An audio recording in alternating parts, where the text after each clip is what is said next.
The throne room was burning. Seraphine Ashcroft tasted copper and smoke as she parried a blade that should never have been raised against her. The face behind it belonged to Commander Thaddeus, a man she had decorated for valor not 3 seasons past. His violet eyes held no hesitation as he drove toward her heart. She twisted, felt the edge score across her ribs. The pain was sharp and immediate, cutting through the haze of disbelief. She buried her ceremonial dagger in his throat. He fell without a sound, his blood pooling violet against the scorched floor. She didn't have time to mourn. 2 more of her own guards surged through the shattered doorway, their crimson cloaks marking them as palace elite. Her palace, her elite.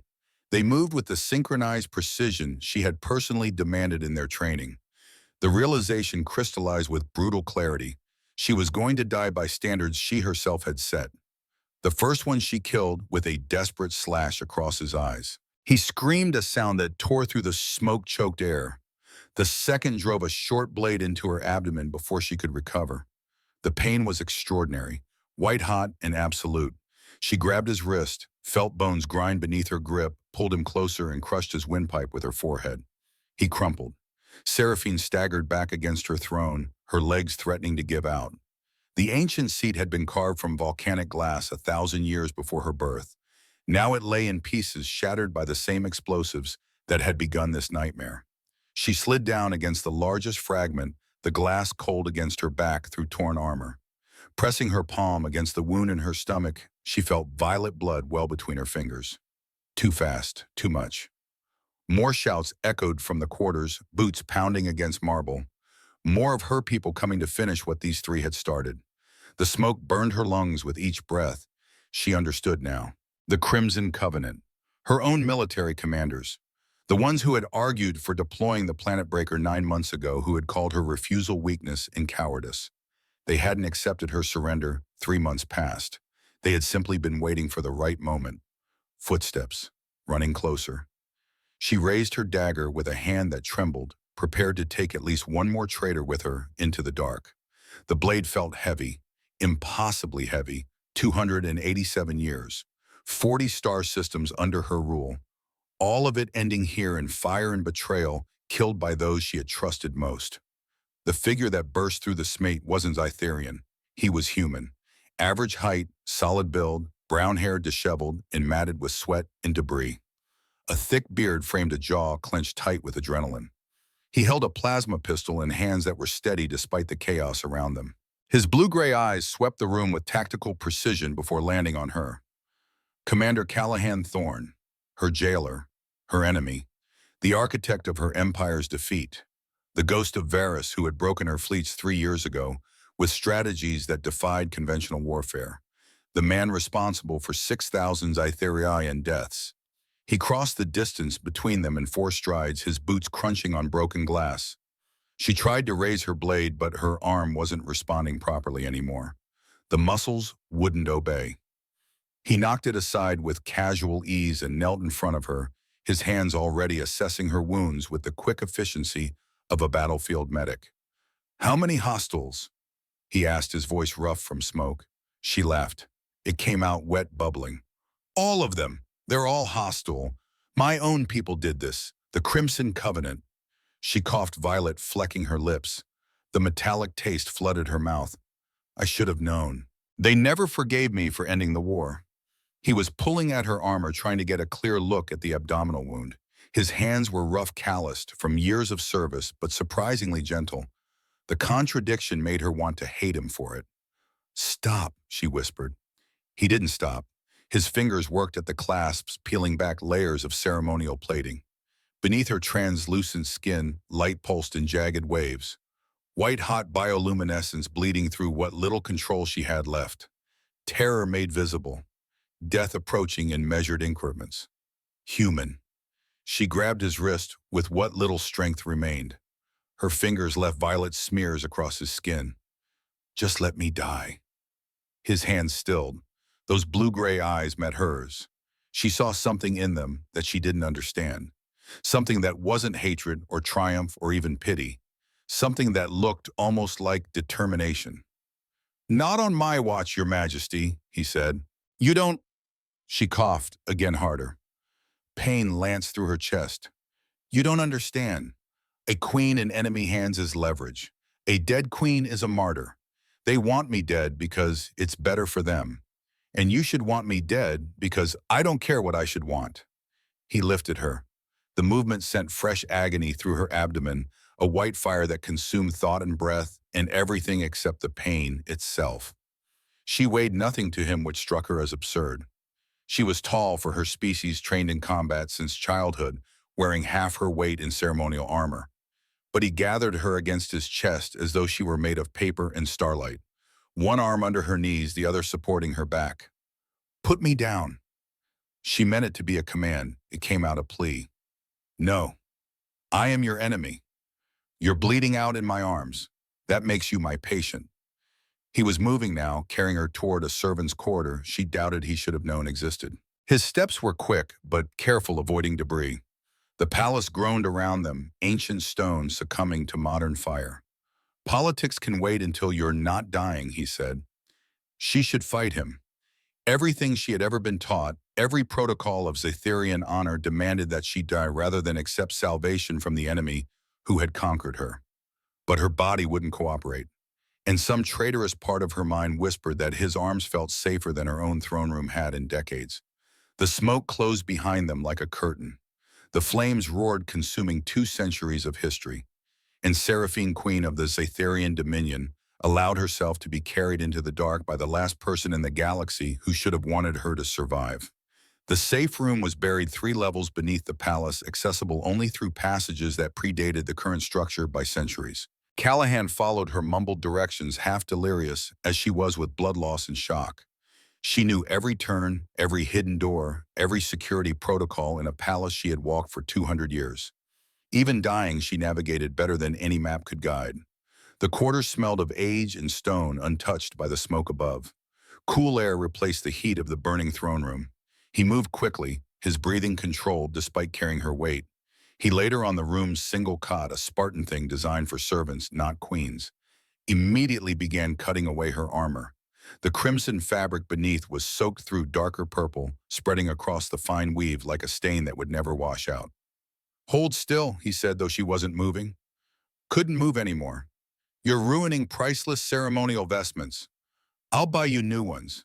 She laughed weakly, tasting blood. With what your species doesn't have currency worth anything in Scytherian markets. Then I'll make you new ones. Hold still.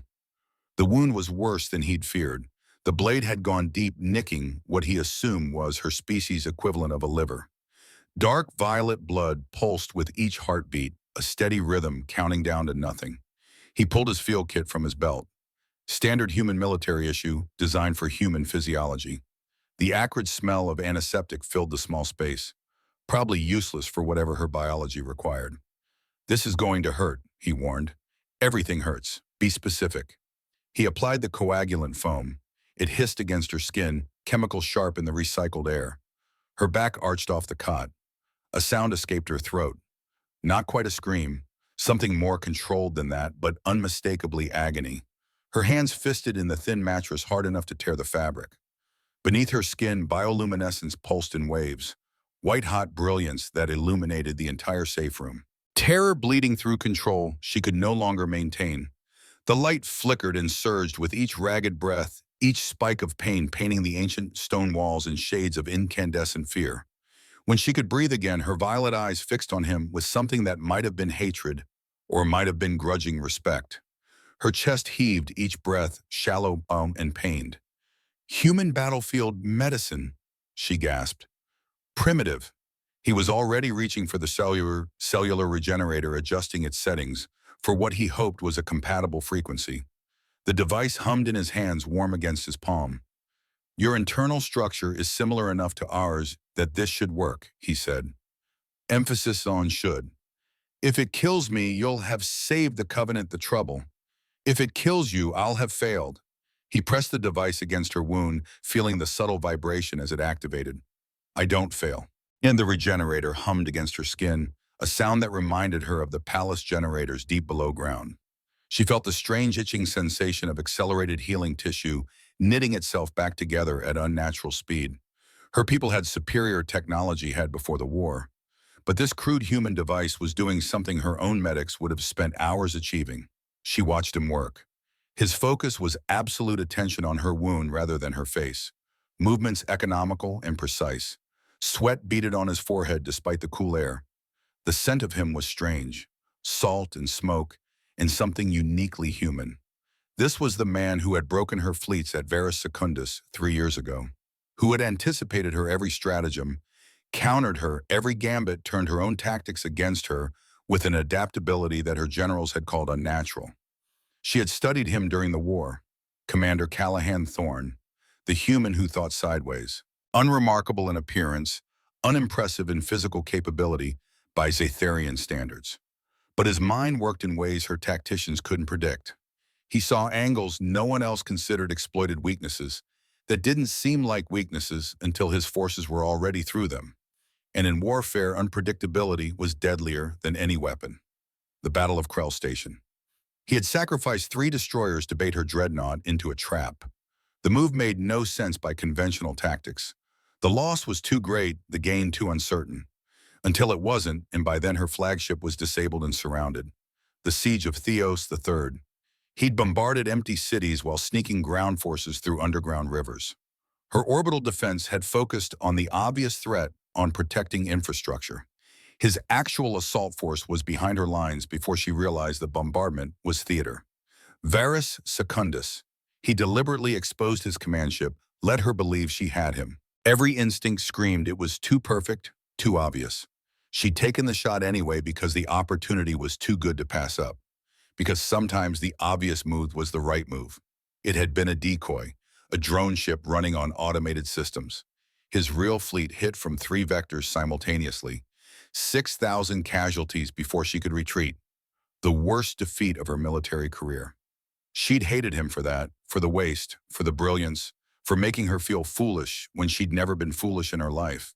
Now he was using medical supplies to save her life, protecting her from her own people, his hands gentle on wounds inflicted by those who should have died for her instead. "Why, bam?" she asked, her voice barely above a whisper. He didn't look up from his work. "Why what? Why save me? You could have let them kill me. The war would restart, yes, but your species would win again. You'd be a hero for avenging the murdered queen against her own treacherous people. Politically, my death serves you. I don't think in politics. You commanded fleets. Politics is unavoidable. Commanding fleets is tactics. Tactics, I understand." He finally looked at her, and she was struck again by how ordinary his eyes were. No bioluminescence, no genetic enhancement, just blue-gray irises in a face that bore too many lines for his apparent age. Lines that spoke of decisions made and regretted. "You were dying. I could stop it. That's not politics. That's just what you do. That's not what you do. That's not what anyone does. You let enemies die. You celebrate their deaths. I've celebrated enough deaths." Something shifted in his expression. A shadow passing behind those unremarkable eyes. Pain carefully controlled, but impossible to hide completely. "I've sent enough people to die. Your people. My people. I'm done making those calls when I don't have to."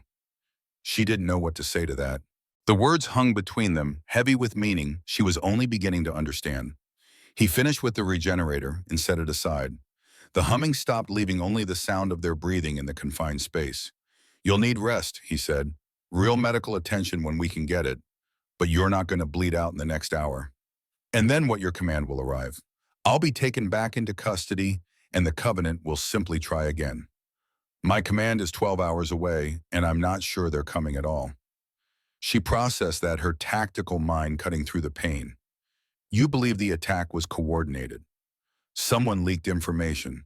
Someone with access to patrol schedules knew exactly when this palace would be minimally defended." He sat back, and she saw exhaustion in the lines of his shoulders, the way he slumped slightly. "That's not the Covenant alone. That's someone in human command helping them. So for now, it's just us, your bleeding majesty, and the enemy who won't let you die." She should have had a response to that. Something cutting, something regal, something befitting a queen of 287 years. Instead, she closed her eyes and focused on the strange sensation of her flesh knitting itself back together under the influence of human technology. The itch was maddening, but it meant she was healing. His hand touched her forehead, checking for fever, she assumed. The contact startled her. Zetharian didn't touch casually. Every physical interaction carried political or hierarchical weight, but his fingers against her skin held no agenda she could parse, no calculation or manipulation, just concern. Rest, he said quietly. I'll keep watch. Why should I trust you? You shouldn't, but you're going to anyway because you don't have a choice. She hated that he was right. Beneath her translucent skin, the white-hot terror began to fade. Violet crept back in at the edges. Fear, yes, but no longer the brilliant panic of imminent death. And beneath the violet, the faintest trace of silver. A color she hadn't felt in decades. Calm. The hours stretched like pulled metal. Seraphine drifted in and out of consciousness, her body demanding rest that her mind refused to grant.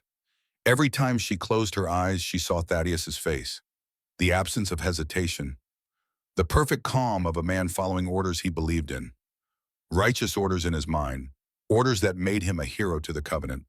How many of her people shared his conviction? How many had smiled at her in court while dreaming of her death? How many had plotted in silence, waiting for this moment? Callahan sat with his back against the sealed door, plasma pistol across his knees. He hadn't slept. Every hour he rose to check her wounds, adjust the regenerator, ensure she was still breathing. His movements were methodical, professional. Then he returned to his post, settling against the metal with a faint creak.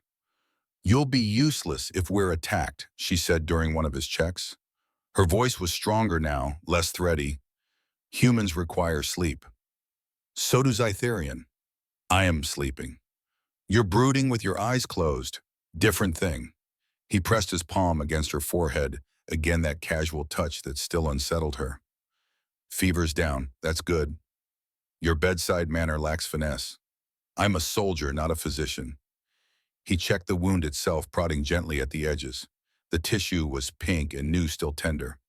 Though I'm doing a decent job keeping you alive. She opened her eyes. In the dim emergency lighting, his face was all shadows and angles, the beard making him look older than she suspected he was. Tired, worn down by years of command. How old are you, Commander? 36 standard Earth years. She laughed softly, the sound less painful than before. An infant. How old are you? And 287.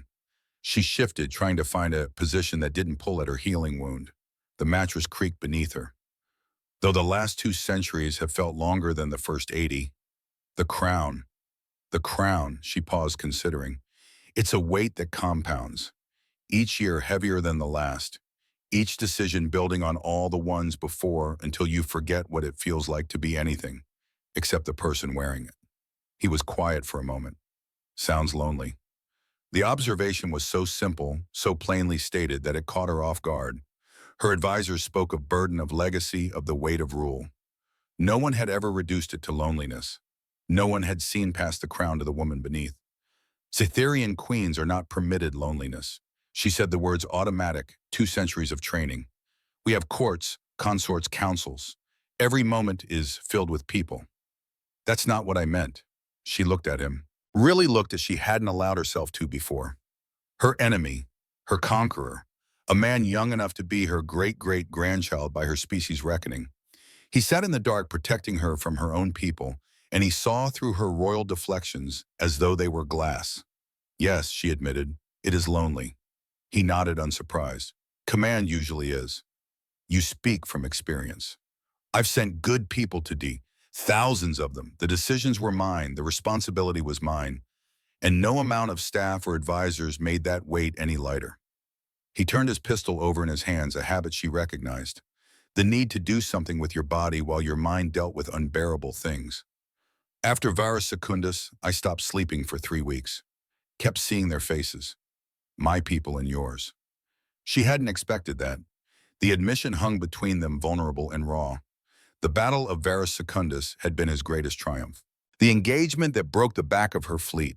In the propaganda, he was depicted as a monster grinning over Azatharian corpses, a butcher who delighted in carnage.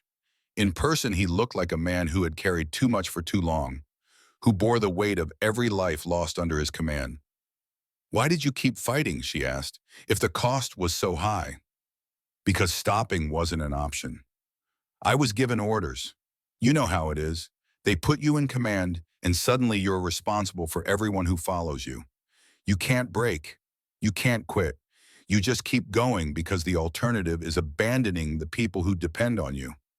Yes, her voice was softer than she intended. I know exactly how it is. They sat in silence after that, but it was a different kind of silence than before. Not the hostile quiet of enemies waiting for advantage. Not the careful distance of captor and prisoner. Something more like recognition. Two people who had walked the same path just on opposite sides of a war. We need to move, Callahan said finally. The words broke the moment, returning them to immediate reality. If the Covenant has any intelligence assets worth the name, they'll find this room eventually. Seraphine sat up slowly, testing her balance. The movement pulled at her wound, a sharp reminder of how close she'd come to death. But the regenerator had done its work well enough that she didn't collapse. Her legs held, though they trembled slightly. There's a hangar on the east side of the palace, he continued, standing and offering his hand. I know my own palace, Commander. She took his hand anyway, letting him help her to her feet. His grip was warm and solid. Then you know we need to go through the war room to get there. Her expression flickered, something she didn't want him to see. Fear, maybe, or shame. There may be another route. The other routes are collapsed or compromised. I checked while you were sleeping. He met her eyes, his gaze steady. The war room is our only path. She stood for a moment, weighing options, calculating. Her mind still worked, even if her body was damaged. Then she nodded, decision made. Very well, but understand there are things in that room I did not wish you to see. I've seen most of your military secrets already. We did win the war. Not all of them. The journey through the service corridors was slow and tense. Seraphine moved with careful precision, one hand pressed against her healing wound, the other trailing along the wall for balance. She knew every turn without thinking. 200 years of walking these hidden passages, escaping tutors as a young princess, meeting lovers in secret, hiding from assassins even then. Her palace, her domain, her knowledge. Callahan stayed close enough to catch her if she fell far enough to give her the dignity of managing on her own. He followed her lead without question, his pistol ready but pointed down, trusting that she knew the way when he was lost in identical stone corridors that predated his species' discovery of fire. The walls were cool beneath her fingers, smooth stone worn by countless hands over countless years. The air smelled of age and secrets. Here, she said, stopping at an unmarked door, heavy metal reinforced. Her hand hesitated on the biometric scanner, the pause stretching, filled with unspoken dread. There are things in there, she said quietly, that will change how you see me. Good or bad, I don't know anymore. She pressed her palm to the scanner. It read her print, her temperature, the pattern of blood flow beneath her skin. I thought I was making the right choices, but perhaps I was only making the choices I could live with. When the door hissed open, revealing darkness beyond. The war room had been her command center during the conflict, a vast chamber filled with holographic displays, tactical interfaces, the accumulated strategic wisdom of the Zytherian military, preserved in crystalline memory banks. The attack hadn't reached this deep. Everything was intact. Displays still glowing with the last information they had been fed. Star maps hung in the air like frozen constellations. Battle plans waited for orders that would never come. Callahan swept the room for threats. Found none. Then began truly looking at what surrounded him. Fleet dispositions marked in violet light. Planetary defense networks rendered in 3 dimensions. Supply line analyses showing the slow starvation of her military machine. All of it fascinating. All of it potentially valuable to human intelligence. And then he saw it. The display in the far corner was different from the others. Larger. More heavily encrypted, though the encryption had been disabled, presumably by Seraphine herself during the war. The projection showed a weapon system he didn't recognize. Massive complex with a single target locked in its sights. Earth, his homeworld. The blue marble hanging in space rendered in perfect detail down to cloud formations. He could see the west coast of North America, the San Francisco Bay Area where his mother had lived before the war. New York, Chicago, Los Angeles. Cities he'd fought to protect reduced to targeting coordinates. What is this? His voice sounded strange to his own ears, distant like someone else speaking. Seraphine had stopped near the door watching him. Her expression was unreadable, but beneath her skin, violet light pulsed in slow waves. You already know. Tell me anyway. The planet breaker. She said it simply as though naming a common thing. A tool. An option on a menu. A gravitational manipulation device capable of destabilizing a planet's core. One shot at your homeworld would have torn itself apart within hours. 12 billion casualties. Minimum. He stared at the display, at Earth hanging there like a target. The firing solution was complete. Distance, trajectory, power requirements, all optimized. According to the timestamps, it had been ready 6 months before the war ended. 6 months. 6 months of having this weapon. Of being able to end everything with a single order. You could have won. His voice was hollow. You could have destroyed Earth and won the war. Yes. The word hung in the air between them. Simple. Undeniable. His legs felt unsteady. He moved to the display, reaching out to touch the hologram. His hand passed through Earth through the blue light that represented everything he'd been fighting to protect. His mother's house gone now in the bombardment 4 years ago. His sister's family in Denver. His nephew's school.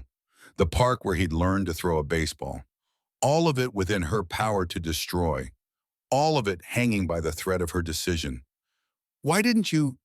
She moved into the room slowly, each step measured as though approaching something fragile. She stood beside the display, and the blue light made her skin look almost human. Almost. Because 12 billion people would have died. She said it as though the answer were obvious, as though there had never been any other choice. Soldiers, yes, but also children, artists, farmers, people who had never held a weapon and never would. I would have been killing your species' future to secure my empire's present. Your generals wanted you to use it. My generals screamed at me to use it. Violet radiance flickered across her features, bright and sharp. Anger old, but not forgotten. The Crimson Covenant formed specifically to pressure me into deploying the planet breaker. When I refused, when I chose surrender over genocide, they called it weakness, cowardice, betrayal of everything the Zytherians stand for. She touched the display, her fingers passing through the projected Earth just as his had. I had to watch the simulations. Protocol required it. I saw what would happen. Tectonic collapse. Volcanic eruptions across every continent. Tsunamis that would swallow coastlines. The atmosphere itself tearing apart. Her voice remained steady, but he could hear the weight behind it. The crushing pressure of the choice she'd made. The display flickered. A simulation overlay appeared, triggered by her proximity. Earth began to crack. Continents shattered. Oceans boiled. And in the streets of a city he couldn't name, a little girl stood holding a teddy bear. She was maybe 6 years old, brown hair and pigtails. The building behind her swayed, tilted, collapsed. The child vanished beneath tons of steel and concrete. Seraphine's hand clenched into a fist, and the simulation stopped. I couldn't stop seeing her, she whispered. That one child. Then I saw millions like her, billions. Children who would never grow up. Families that would never exist. Futures erased with a single command. Her voice broke. And I knew I couldn't give that order, no matter what it cost me. He turned to face her. This ancient queen who had held the power to end his species and chosen not to wield it. Who had sacrificed her throne, her honor, her life, rather than become what her generals wanted. She stood bathed in the blue light of tactical displays. She looked nothing like the monster his people's propaganda had painted. She looked tired. She looked sad. She looked like someone who had made a choice that cost her everything. The assassination attempt, he said slowly, pieces falling into place. It's not about the surrender, it's punishment. They will never forgive me for having mercy. Her voice was steady, but he could see the pain in her eyes, the knowledge that she'd been betrayed by her own. In their eyes, I doomed our empire to save our enemies. What greater treason could there be? What greater betrayal than choosing your conquerors over your own people? He crossed the room to stand before her. She tensed, uncertain of his intent. But he made no threatening move. He simply looked at her, seeing her, not the enemy queen, not the defeated ruler, not the propaganda image, just a woman who had refused to become a monster. You sacrificed your throne for 12 billion people who will never know your name. Some of you would have done the same. Some of us, not all. He reached out slowly enough that she could pull away if she wanted, touched her arm, a gesture of connection rather than restraint. I spent the war hating you. Every casualty report, every fallen ship. I told myself you were evil, that you enjoyed this. That's what made it bearable. Believing the enemy was something less than human, less than people. His blue-gray eyes held hers. And now I don't know what to think, except that you didn't deserve what's happening to you, and I'm going to make sure you survive long enough to write a different ending. Her eyes searched his face looking for deception, for hidden motives, for anything that would let her dismiss his words as manipulation, as strategy, as another move in a game they were supposed to be playing. She found nothing but sincerity, raw and unpolished and entirely human. You are a strange creature, Commander Callahan Thorne. So I've been told. I think perhaps your strangeness may be the only reason I am still alive. A faint smile touched her lips, the first real smile he'd seen from her. Probably. He returned the smile. Now let's get to that hangar before your former friends find us. She nodded, but before she moved, she did something that surprised them both. She took his hand. Not a formal gesture, not a political alliance, just one person reaching for another in the dark. Her skin was cool against his, the difference in temperature striking, but not unpleasant. Thank you, she said quietly, for seeing me as more than my crown. You're Seraphine, someone who chose compassion over power. That's who I see. For the first time in 287 years, she felt something other than the crushing weight of duty, something she had no name for, something that felt almost like hope. Beneath her skin, the violet fear began to shift. Gold crept in at the edges, just a trace, just enough to notice. They left the war room together, her hand in his. Two enemies who had become something neither had words for yet. Behind them, the Planet Breaker display continued its patient vigil. A weapon that could have ended worlds gathering dust because one woman had chosen mercy over victory. The corridors leading to the hangar were darker than the rest. Emergency lighting had failed in this section, leaving only the faint glow of bioluminescence from Seraphine's skin to guide them. She navigated by memory and touched her free hand, trailing along the wall.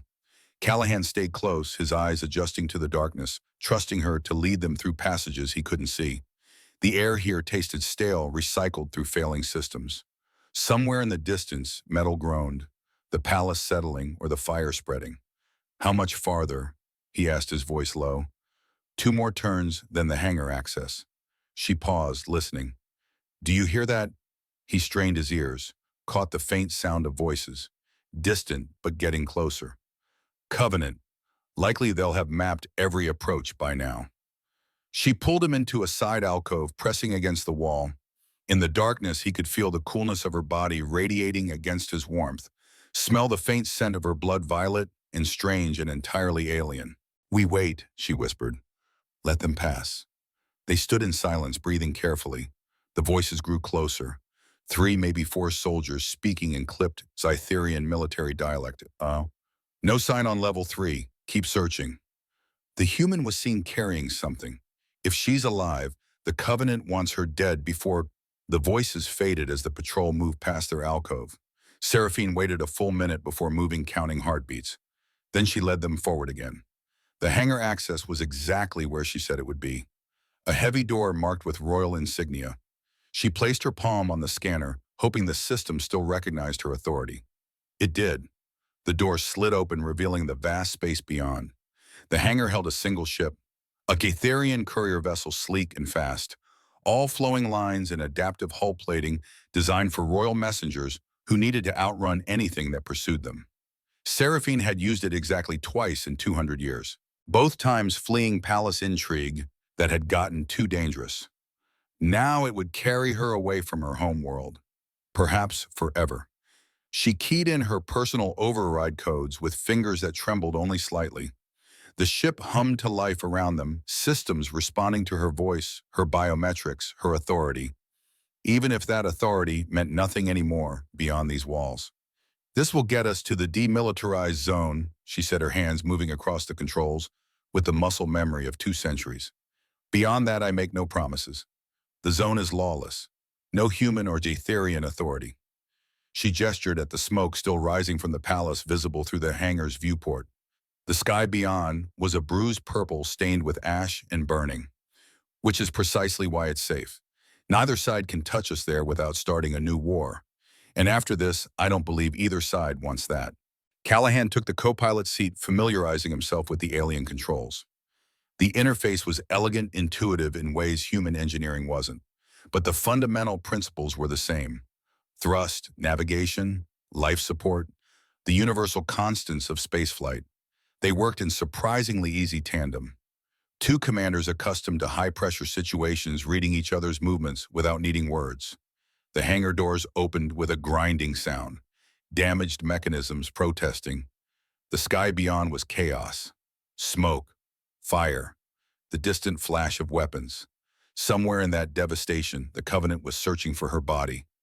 They'll know we escaped soon, she said, her voice steady despite everything. Despite losing her crown, her palace, her life. Once we break atmosphere, they'll pursue. Can this ship outrun them? It was designed to. Her hands moved across the controls. Hold on. The courier ship launched like a thrown spear. Acceleration pressed Callahan back into his seat with force that would have killed an unenhanced human. The modifications to his physiology standard for combat commanders kept him conscious. Barely. His vision grayed at the edges. His chest felt compressed ribs straining against the pressure. Beside him, Seraphine flew with the calm of someone who had done this 1,000 times. Her hands steady on the controls, her eyes tracking multiple displays simultaneously. This was her element, not court politics or military command. This, pure skill and machine responsiveness. Atmosphere tore at the hull. The ship's shuttered metal screaming under stress, held together through Zytherian engineering and her absolute control. Stars appeared, cold and distant, and behind them, rising through the smoke like predators, scenting blood, the first of the pursuit ships cleared the atmosphere. 3 vessels, military grade, armed for ship-to-ship combat. Covenant markings stark against their hulls. The courier had speed but no weapons. A messenger ship, not a warship. Callahan's tactical display lit up with threat assessments. Intercept trajectories calculated in real time. Time to weapons range counting down. None of it was good. They had maybe 3 minutes before the pursuit ships were in firing position. They'll intercept us before we reach the jump point, he said, his voice strained from the acceleration. Seraphine's violet eyes scanned her own displays, calculating, thinking 3 moves ahead the way she always had, the way that had kept her alive for 200 years in a position where most died within decades. Then we don't go to the jump point. She banked hard, the ship responding to her touch like an extension of her will. The sudden shift pressed Callahan against the restraints. We go through them. Through, he looked at her, seeing the fierce concentration on her face. The tactical genius that had commanded 40 star systems now focused on a single problem: survival. Seraphine, this ship has no weapons. It has mass and velocity. She pulled up a navigational overlay. A debris field glittered in the holographic display, each piece of wreckage marked with velocity and trajectory data. And I have 200 years of experience with unconventional approaches. She meant the debris field from the orbital station the Covenant had destroyed last year. Thousands of fragments, shrapnel and shattered metal spinning in orbital trajectories. A graveyard of a structure that had once housed 50,000 people. 50,000 lives ended because she wouldn't deploy the planet breaker. Because she'd tried negotiation instead of annihilation. If we thread through it at this velocity, we'll be torn apart.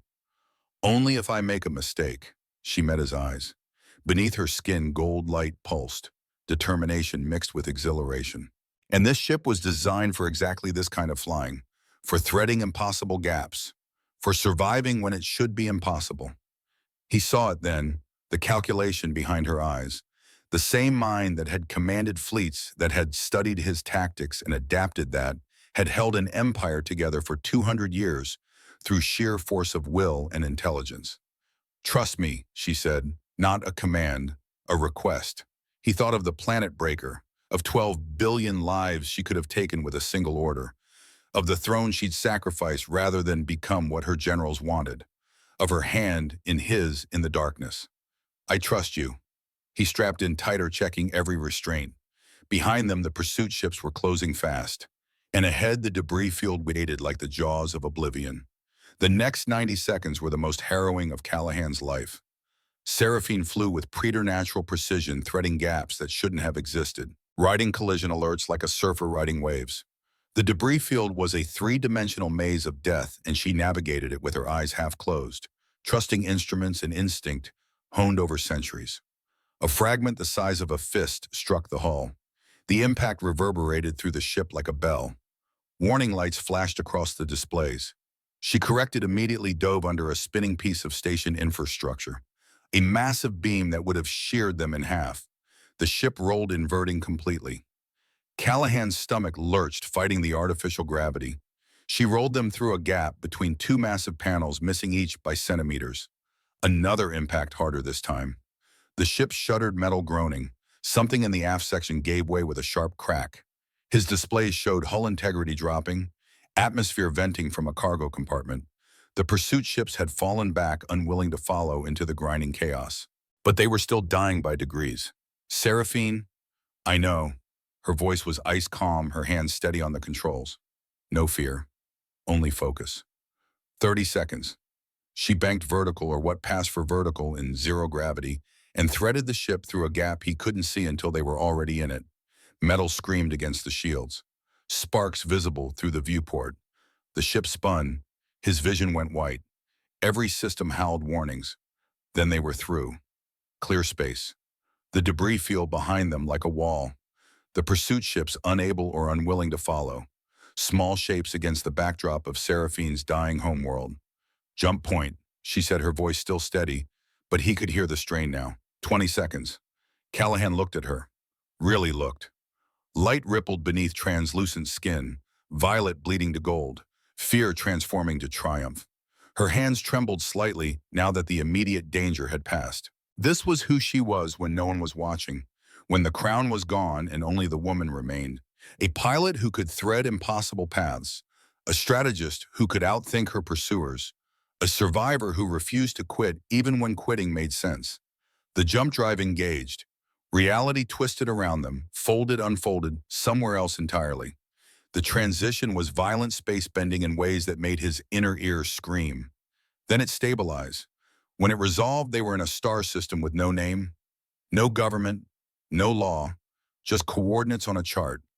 The demilitarized zone. Seraphine sagged in her chair, the adrenaline draining from her in a visible wave. Her bioluminescence dimmed to pale silver, her hands so steady moments before began to shake in earnest. The wound, stressed by the violent maneuvering, had begun seeping violet through the makeshift bandage, dark purple spreading across the fabric. "You're bleeding again," Callahan said. "I'll survive." But her voice lacked conviction. She sounded exhausted, drained. "Not if you don't let me treat it." He was already moving, unstrapping, pulling the medkit from his belt. "Come on, there's a bunk in the back." She didn't argue. Couldn't really. The crash was hitting her hard. 287 years old, and she'd just flown like she had something to prove. Like survival mattered more than dignity. The ship's small sleeping quarters were cramped, designed for a single occupant. Emergency accommodations at best. But he managed to ease her onto the narrow bunk and peel back the bandage. The regenerator had healed the surface, but the violent escape had torn something deeper. New bleeding mixed with old. The tissue was inflamed, stressed beyond what the crude human technology could fix immediately. "This is going to hurt again," he warned. "Everything hurts." She looked at him through half-lidded eyes. "I believe I mentioned that before." He worked in silence, cleaning the reopened wound, applying fresh coagulant, the sharp chemical smell filling the small space, running the regenerator over the damaged tissue. His hands were steady, gentle, and she found herself watching them rather than flinching from the pain. Strong hands, scarred from years of service, calloused in the way that came from holding weapons and tools and responsibilities too heavy for any one person. But they moved over her skin with a care that had nothing to do with duty, with keeping a valuable prisoner alive, with political calculation. Just care. Simple and genuine. You have kind hands, she said quietly. He glanced up surprised. That's not something I hear often. It's not something I say often. She paused, gathering words, finding the courage to be vulnerable. But you touch like someone who learned tenderness, not just technique. His hand stilled. For a moment, he was somewhere else, somewhere in the past. She could see it in his eyes. Grief carefully controlled but impossible to hide completely. My mother was a healer, he said finally. Before the war, she taught me that medicine wasn't just about fixing bodies. It was about making people feel cared for while you did it, about maintaining dignity even in pain. Your mother sounds wise. She was. Past tense heavy with loss, he didn't elaborate on. Seraphine reached up almost without thinking, touched his face. Her fingers traced the line of his jaw, rough with beard growth, the tired creases at the corners of his eyes, the faint scar on his temple that she hadn't noticed before. He went still, but didn't pull away, didn't flinch from the touch. You saved my life twice today, she said, 3 times if we count the debris field. Among my people, such debts demand repayment. You don't owe me anything. That's not how debts work. It is the way I work. He caught her hand, gently lowered it from his face, but didn't release it. His thumb brushed across her knuckles. You're not a debt. You're a person who needed help. She didn't release his hand either. Stay. I should monitor the ship. The ship is on autopilot. You know it. I know it. She shifted on the narrow bunk, making room that didn't really exist. You haven't slept since the attack. Your efficiency will degrade. You'll be less effective when we reach a station. Tactical assessment. An invitation. He hesitated. She saw the war in his eyes. Duty against exhaustion. Propriety against need. The ingrained human caution about taking advantage of a wounded person. About crossing lines that shouldn't be crossed. She found his restraint curious. Admirable, but curious. A Cytherian male in his position would have asserted dominance hours ago. Would have claimed the right to her gratitude, her body, her submission. I won't break, she said, and I won't regret. I am asking you to lie beside me, Commander. Not as enemies, not as allies. Just as 2 people who are very tired and very alone. He let out a breath, a long, slow exhale that spoke of surrendering to something he'd been fighting. Then he settled onto the bunk beside her, his back against the wall, his warmth radiating into her chill body. She curled against him without self-consciousness, her head on his chest, her ear pressed to the strange double rhythm of a human heart. Steady and strong, reassuring in its difference. This doesn't mean anything, he said, but his arm wrapped around her as he spoke, pulling her closer, careful of her wound. Of course not. Her wound protested the position. She ignored it. The pain was worth the comfort of contact. Genuine contact without agenda or hierarchy or political weight. We're just conserving body heat. Obviously. For the first time in 200 years, she felt safe. She slept, and this time she dreamed of warmth instead of fire. When Seraphine woke, the pain in her abdomen had dulled to a persistent ache rather than the sharp agony of before. The regenerator had continued its work while she slept. Tissue knitting, damage repairing at the cellular level. Callahan was already awake, she realized. His breathing pattern had changed, but he hadn't moved, hadn't disturbed her rest. Just held her in the narrow bunk as the ship hummed through hyperspace toward whatever future they were building. How long? She asked, her voice rough from sleep. 6 hours. You needed it. She shifted, testing the wound, still tender but functional. The deep tissue was healing. Another day and she'd be able to move without restriction. You should have woken me, taken a turn sleeping. I did sleep. 3 hours. You were using me as a pillow. Seemed rude to move. She pulled back enough to see his face. He was smiling. Not the tight, diplomatic smile of a military officer. Something genuine and warm. You're making jokes. Apparently impending doom brings out my sense of humor. She laughed. The sound surprised her. Genuine amusement. When was the last time she'd laughed like that? Not the practiced laughter of court. Not the bitter amusement at irony. Just simple joy at another person's humor. Beneath her skin, gold light pulsed, warm and steady. What is that? He asked, touching her arm where the light showed brightest. The colors. I've seen violet when you're afraid. Gold when you're happy, but I don't understand the mechanism. Bioluminescence. Emotional expression. She sat up carefully, mindful of the healing wound. Cytherian evolved it as a survival mechanism. Being able to read each other's emotional states prevented conflicts that would have destroyed early tribes. You can't hide what you feel. Not completely.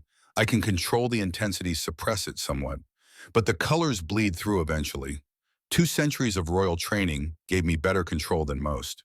But even I can't maintain perfect composure indefinitely. What do the different colors mean? She considered how much to tell him, then decided that secrets between them served no purpose anymore. Violet is fear, white hot is terror, panic, near death. Gold is joy, triumph, success. Silver is calm, peace, contentment. Crimson is rage, battle, fury. And, she paused, rose gold is love, tenderness, caring for another person. Have you felt that one rose gold? Not until recently. She met his eyes. It's new, strange. I don't have much experience with it. He reached out, took her hand. His skin was warm against her cool touch. Then we'll figure it out together. They sat in comfortable silence for a moment. Then the practical necessities of survival reasserted themselves. We need supplies, Callahan said. Food, medical equipment. Fuel, the courier has emergency rations but not enough for a long journey, and we need information. Where to go that's safe. How far the Covenant's reach extends. Freehold Station, Seraphine said. It's a smuggler's haven in the demilitarized zone. No law, no government, but functioning commerce. If we have credits, we can buy what we need, and information is always for sale. You know it. I know of it. A queen must be aware of all the places where power doesn't reach, where desperate people go when they have nowhere else to turn. She smiled without humor. I never imagined I'd be one of those desperate people. How far? 12 hours at cruising speed. We should arrive mid-cycle tomorrow. Callahan nodded. Then we have time. You should eat something. Keep your strength up. What do we have? Cytherian ration packs from the ship's emergency stores, or human field rations from my kit. Let's try human. I should start getting accustomed to your species' cuisine if we're going to be traveling together. He pulled out a ration pack, showed her how to activate the heating element. The smell that emerged was distinctly unappetizing, chemical and vaguely meat-like. This is food, she asked, skeptical. This is fuel. There's a difference, Marenesi. She took a cautious bite. Her face went through several expressions, none of them positive. This is terrible. Welcome to military logistics. How do you survive on this? You get used to it, or you develop a tolerance for terrible food and an appreciation for anything that doesn't come in a foil pouch. She took another bite, forcing herself to finish. I spent 200 years eating delicacies prepared by the finest chefs in the empire. Dishes that took days to prepare. Ingredients worth more than ships. She looked at the label. And now I'm eating reconstituted protein paste with artificial seasoning. The mighty have fallen. Indeed. But she was smiling. Though I suppose if I'm going to be ordinary, I should start somewhere. And there's nowhere more ordinary than terrible ration packs. They ate in companionable silence. When they finished, Seraphine found herself studying him. This human who had upended everything she thought she knew about enemies and honor and the choices people made under impossible circumstances. Can I ask you something, she said. Anything. Do you hate me for Varus Secundus, for those 6,000 deaths? He was quiet for a long moment, long enough that she thought he might not answer. I did, he said finally. Every casualty report. Every name added to the memorial wall. I told myself you were evil, that you enjoyed the carnage, that you were the monster we were fighting against. It made it easier, made the decisions easier. If the enemy isn't really people, just obstacles to be removed, you can sleep at night. He turned to face her fully. But that was a lie, I told myself. A necessary lie, maybe, but a lie nonetheless. You're not evil. You're someone who made impossible choices in an impossible situation. Just like me. So you forgive me. I don't know if forgiveness is mine to give. I'm not the one who died. But I understand you, and understanding is something, isn't it? It's more than I expected.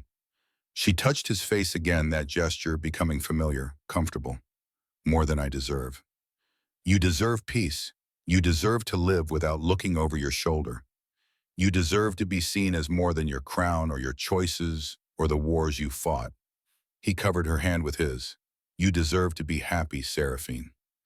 Beneath her skin, rose gold light began to glow, soft at first, then brighter, the color of tenderness, of caring, of something that was growing between them that neither had words for yet. I don't know how to want you, she admitted. The words came hard, vulnerable. I have never wanted anything for myself. Every desire I have ever had was filtered through duty. What is good for the empire? What serves my people? What maintains my position? Her bioluminescence flickered, rose gold mixing with violet, love tangled with fear. You serve no political purpose. You advance no agenda. You are simply you, and I want you anyway. She paused, swallowed. Is that so terrible? It's terrifying. His voice was gentle, but not terrible. Never terrible. I have ruled for 200 years by suppressing everything personal, by being the crown instead of the woman who wears it. And now the crown is gone, and I don't know who I am without it. I only know that when you touch me, I feel more real than I have in centuries. He pulled her close, wrapping his arms around her trembling form. She pressed her face against his neck and breathed him in, the strange scent of a human, warmth and salt, and something uniquely his. You're Seraphine, he said quietly, someone who chose mercy over power, who gave up everything rather than become a monster, who survived betrayal and assassination and is still choosing kindness. That's who you are without the crown. And who are you, Commander Callahan Thorne, without your war? The question hit harder than he expected. He'd defined himself by the war for so long. The tactician, the strategist, the man who won battles others couldn't conceive of. The ghost of Varys. Without that identity, what was left, I don't know, he admitted. The honesty felt dangerous, exposing. I've been a soldier since I was 18. Fighting is all I know, all I've ever been good at. Perhaps we can discover who we are together, since neither of us knows alone. That sounds like a proposal. It sounds like survival, the only kind that matters. She pulled back enough to look at him properly, her violet eyes serious, searching, wanting something she couldn't name. Stay with me, not as my keeper or my enemy or my political liability. Just stay with me, whatever comes next. I was never going to leave. You could have, a dozen times. You could have left me to and simplified your life enormously. Returned to your command with a story about a failed rescue. Been a hero instead of a traitor. But then I would have had to live with myself, and I've already got too many ghosts for that. He touched her face. You're not another ghost. You're not another regret. You're something else entirely. She kissed him then, soft and tentative at first, then deeper, pouring 287 years of loneliness into the contact. Hunger, desperation, the overwhelming need to feel something that wasn't political calculation, something real, something chosen. When they broke apart, both breathing hard, her eyes were wild. Light blazed beneath her skin, rose gold so bright it illuminated the small quarters. No control, no royal mask, just raw emotion. I think I might be falling in love with you, she whispered. Is that allowed? Can enemies do that? His heart did something complicated in his chest, expanded and contracted simultaneously. In my language or yours, yours. Mine has no word for what this is, no concept, no precedent. Queens do not develop attachments to conquered enemies. It isn't done. Then we'll use mine until you find your own. He cupped her face in his hands. I love you too, Seraphine, and I don't care what should or shouldn't be allowed. I'm done following rules that don't make sense. She kissed him again, deeper this time, more certain. The hours passed. They talked about everything and nothing, childhood memories, favorite foods, the small details of lives lived on opposite sides of a war, learning each other, building something from scraps of trust and shared vulnerability. Seraphine told him about her mother's death, about the weight of the crown placed on a young woman's shoulders, about the loneliness of 2 centuries making decisions that shape billions of lives. Callahan told her about his mother, about learning to heal before he learned to fight, about the guilt that followed him from every battle, every choice that sent people to die. They were both haunted, both carrying burdens too heavy for one person. But together the weight felt more bearable. When exhaustion finally claimed them again, they slept intertwined. Her cold and his heat balanced into something neither could achieve alone. Freehold Station appeared in the viewport 12 hours later, a massive structure built from the carcasses of old ships and scavenged materials, ugly but functional, a tumor growing in the void between empires. Seraphine had covered her distinctive features with a hooded cloak traded from the ship's emergency supplies. It didn't make her invisible. Nothing could disguise her height, a head taller than most humans. Her posture straight-backed, even wounded, trained by 2 centuries of royal protocol. The predatory grace of her movements. But it made her forgettable. Just another alien in a station full of them. Callahan stayed close. Too close for strangers, not close enough for lovers. The ambiguous distance of people who didn't know what they were to each other yet. His hand never strayed far from his weapon, his eyes constantly scanning for threats. The station's central hub was a bazaar of desperation. Vendors hawked everything from weapons to water to less legal pleasures. The air smelled of a dozen different species, sweat and chemicals and cooking food of uncertain origin. Refugees huddled in corners wrapped in survival blankets that had seen better centuries. Mercenaries sized up every passerby with professional assessment, looking for marks or threats. Seraphine navigated it with the ease of someone who had dealt with such places before. 200 years as queen meant knowing where every refuge and rat hole in the galaxy operated.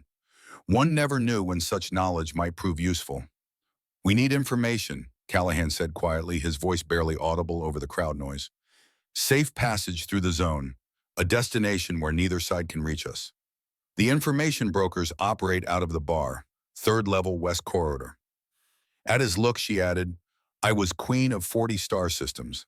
I knew where everything important happened, including the places that officially didn't exist." The bar was dark, loud, smelled of 7 different species intoxicants mixed together in a combination that made Callahan's eyes water. Music pounded from speakers that had seen better days, competing with conversations in a dozen languages. They found a corner table and ordered drinks neither of them intended to consume. The liquid was some local brew, purple and faintly luminescent. The barkeep, a scarred human with a prosthetic arm that whirred when he moved, gave them a long look. His eyes lingered on Seraphine's hood, on Callahan's military bearing. But he said nothing. On Freehold, everyone had secrets. "That's Rorik Sullivan," Seraphine murmured when the barkeep had moved away. "He ran supplies through the blockade during the war. To both sides, humans call him a collaborator. My people call him a profiteer. He calls himself a businessman. You think he'll help us? I think he'll sell us whatever we can afford. The trick is ensuring we're the buyers and not the merchandise." She caught Rorik's eye across the crowded bar, made a subtle gesture with her fingers, a sign she'd learned decades ago in places like this. Universal code for information wanted buyer waiting. He approached with the casual weariness of someone who had survived this long by trusting no one, moving with an economy that spoke of military training long ago. His prosthetic arm hung naturally at his side, sophisticated enough to pass for real at first glance. "Looking for passage," Seraphine said before he could speak. Her voice had shifted, lower, harder, the voice of someone who'd negotiated with criminals before, someone who knew how these conversations went. "Everyone who comes here is looking for that." Rorik's eyes flickered to her hood, to what little he could see of violet skin beneath. "What makes you special? We can pay. So can the people hunting you, and there are always people hunting." His voice was rough, scarred by years of breathing recycled air. "Credits are easy. Trust is hard." His eyes found hers through the shadow of her hood. Recognition flickered there, sharp and immediate. "Interesting company you're keeping, Commander Thorne." Callahan tensed beside her. "My business, not yours. Everything on this station is my business. It's how I stay alive." Rorik leaned closer, lowered his voice to barely above a whisper. "Word came through an hour ago. The Covenant's offering a significant bounty for a certain runaway monarch. Dead, preferably. live if necessary. He straightened slightly. And your military is offering almost as much for a commander gone AWOL with sensitive cargo. Both of you together. That's a retirement score for anyone with the balls to try collecting. We're aware of our situation, Seraphine said calmly. No fear in her voice, only acknowledgement of facts. Are you aware that half this station would sell their mothers for either bounty, let alone both? Rorik's scarred face twisted into something that might have been sympathy, might have been calculation. Two birds with one stone. That's generational wealth, he paused. I ran supplies to her people during the war. Weapons, medicine, things they couldn't get through legitimate channels. She never knew, but her generals did, and they paid well. Enough to buy this bar and the 3 ships docked outside. Then why tell us the danger, Callahan asked. Because I also ran supplies to your people, and I have a professional interest in balancing my debts. His eyes shifted back to Seraphine. Plus I heard what you did, why you surrendered, the planet breaker. He shook his head. That took guts, or insanity. Haven't decided which. He straightened fully. There's a ship leaving tomorrow. Cargo hauler heading for the outer rim. Captain owes me enough that she'll take passengers without asking questions. I can get you aboard. The price he named made Callahan wince. Everything they had, everything the ship carried. Plus favors to be named later. Done, Seraphine said. Both men looked at her. She pushed back her hood just enough to let Rorik see her face. Violet eyes catching the bar's dim light. Teal hair pulled back, but unmistakable. The unmistakable features of the Zytherian queen plastered on wanted notices across 2 civilizations. I am carrying nothing of value except my life, she said. Her voice was pure authority. 2 centuries of commanding men like him, of making deals and threats and promises that shaped worlds. But if you get us safely away, you will have the future gratitude of someone who may yet have influence again. She leaned forward slightly. The movement caused her wound to pull, but she didn't flinch. And if you betray us, you will have the certain enmity of someone who destroyed 3 noble houses before she was 40. Someone who remembers every debt, every slight, every face, voice. Rorik stared at her for a long moment. Then he laughed, a rough, genuine sound that turned heads in the crowded bar. Your Majesty, it's an honor to finally meet you in person. He gave a slight bow, more mocking than respectful, but not entirely without sincerity. I'll have the arrangements made. Berth 14, dock level 0800 station time. Don't be late.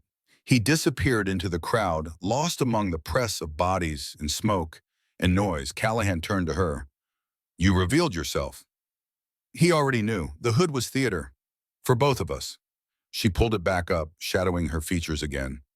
He needed to understand the stakes.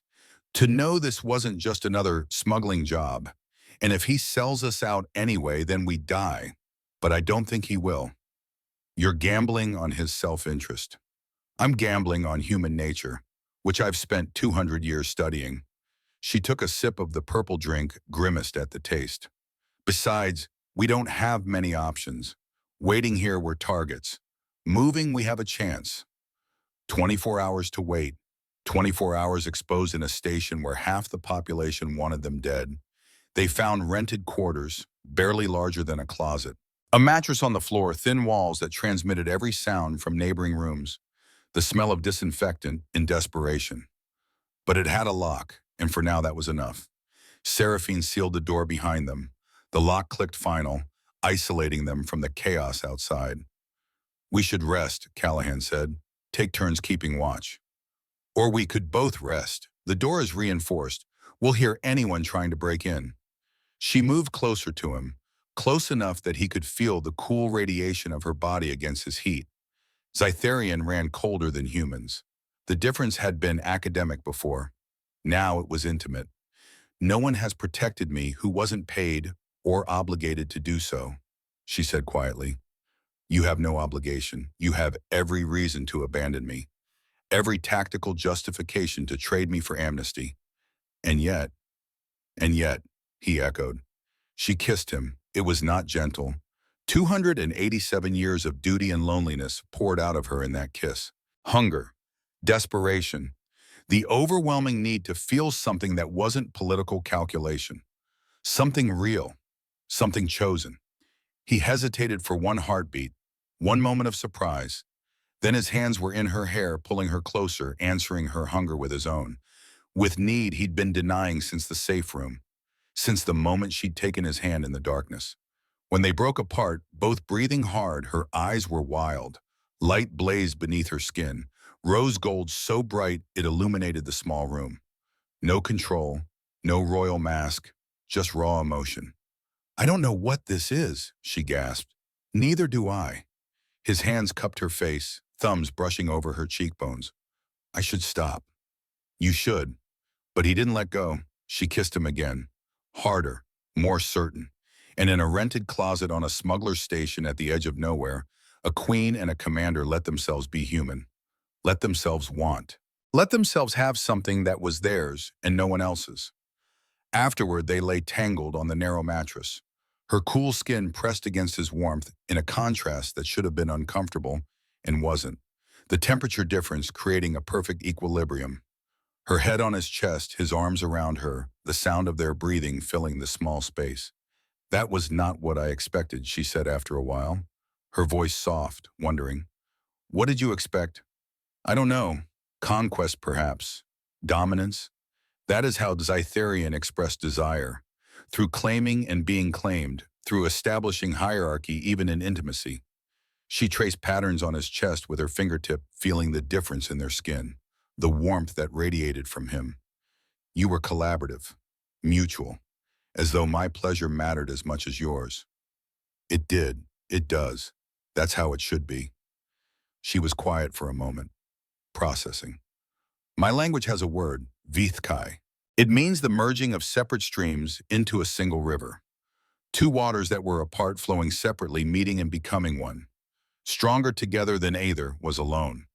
Vithkai, he repeated, testing the pronunciation, getting it almost right. "It's used for political alliances, the joining of noble houses, when two powers become one." She shifted to look at him. "But I think it could mean more, could be more than just politics. Two people who were separate becoming something neither could be alone. Not merging to lose themselves, but joining to become more." "I like that." He pulled her closer.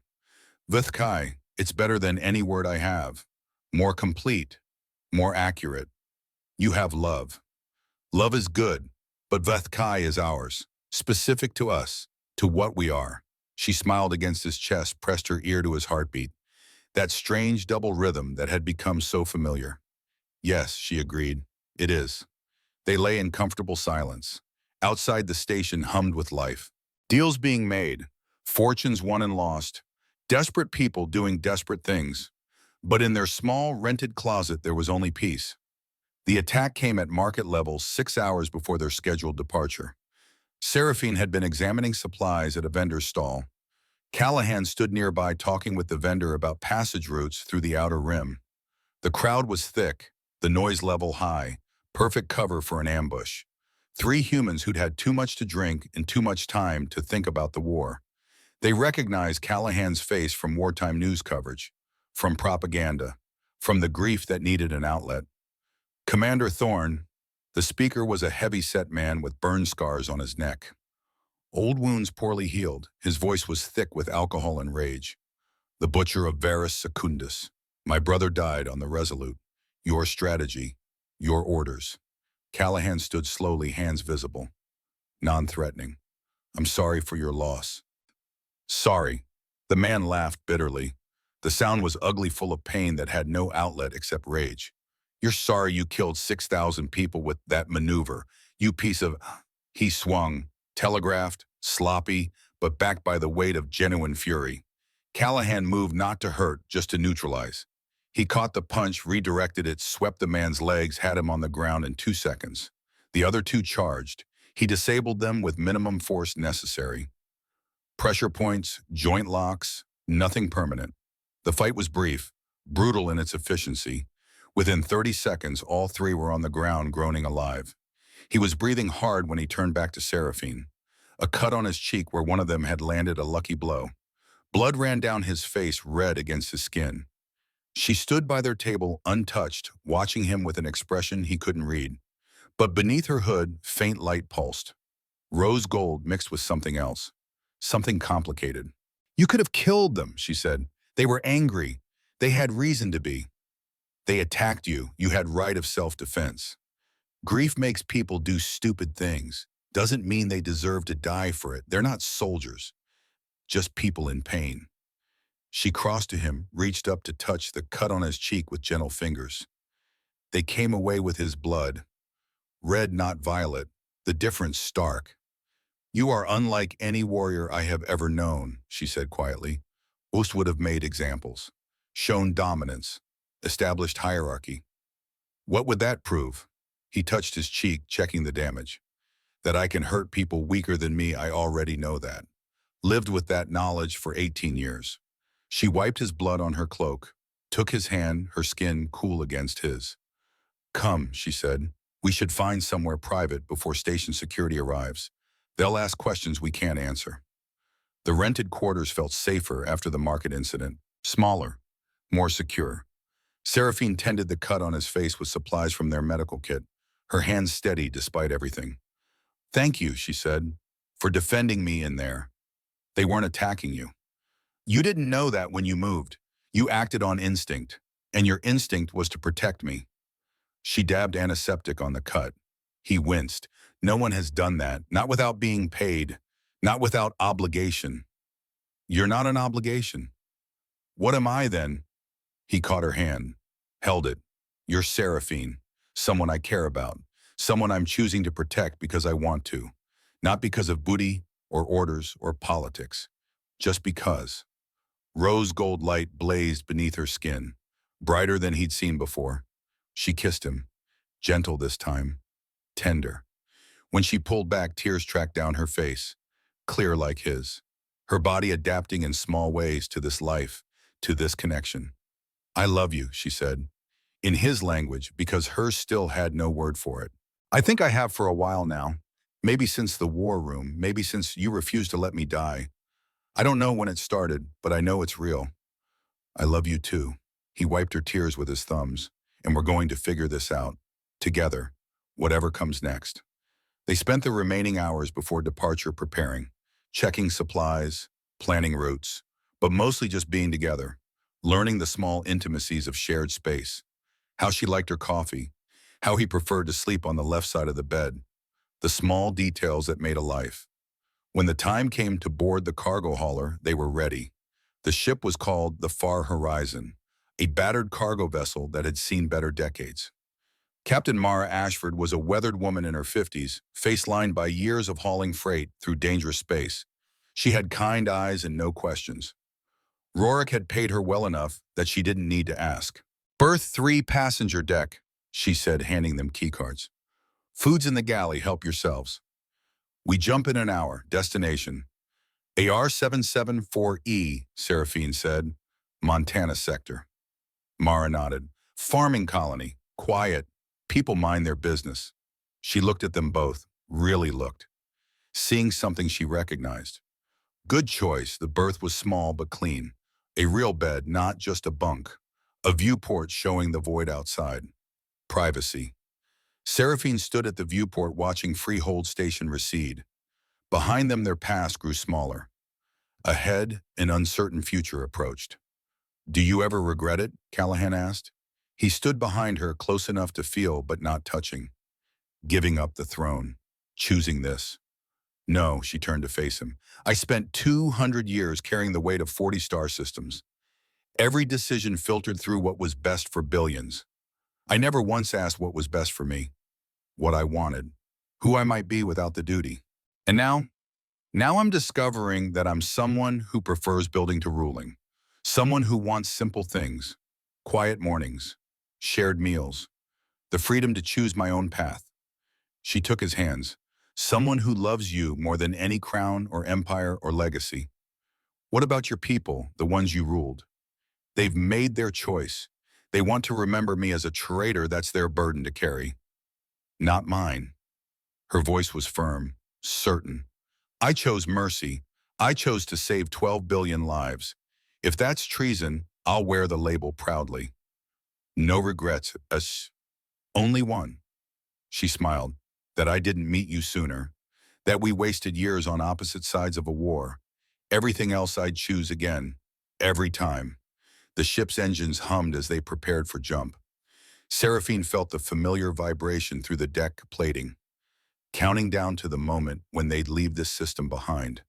Leave everything behind. Where do we go? Callahan asked. After AR-774E. After we've built whatever life we can there. What's the end game? There is no end game. There's just tomorrow. And the day after. And the day after that. She leaned into him, resting her head on his shoulder. We build something small and real. We learn to be ordinary. We find out who we are when no one's watching, when no one needs us to be anything except ourselves. That sounds perfect. It sounds terrifying. She laughed softly, but less terrifying with you. The jump drive engaged, reality twisted, folded, and when it resolved, they were in a different system, closer to their destination, closer to whatever future they were building together. The cargo hauler's journey took 2 weeks, 2 weeks of hyperspace travel, of quiet days and shared meals, of learning each other in the small ways that mattered. Seraphine learned to cook human food, burned it more often than not at first, but improved with practice in Callahan's patient instruction, found joy in the simple act of creating something nourishing with her own hands. Callahan taught her poker. She was terrible at it. Her bioluminescence betrayed every thought, every bluff, every emotion, but she laughed at her own failures. Found humor in the transparency she'd spent 2 centuries learning to control. They talked about everything, about nothing, about hopes and fears and the lives they'd left behind. Seraphine told him about the weight of decision, about watching simulation after simulation of Earth's destruction, about the moment she decided that no empire was worth 12 billion deaths. Callahan told her about Vera Secundus, about the 3 weeks afterward when he couldn't sleep, couldn't eat, could only see the faces of the dead. Both sides, all of them people, all of them someone's child or parent or lover.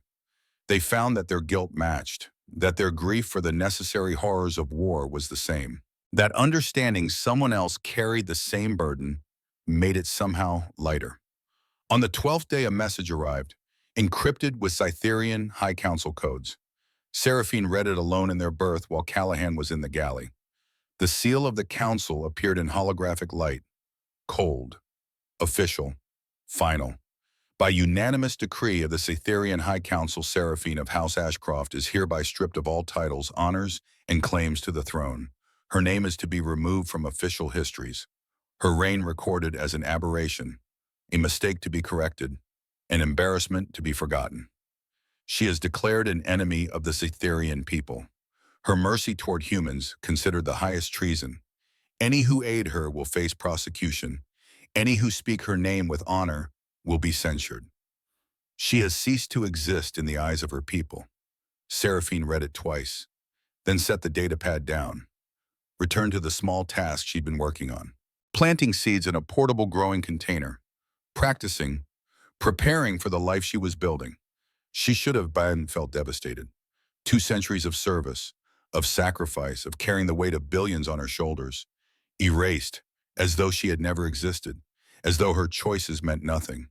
But all she felt was lightness, liberation, freedom she hadn't known was possible. They'd taken her crown, her title, her place in history, her legacy, her name. They couldn't take her choice.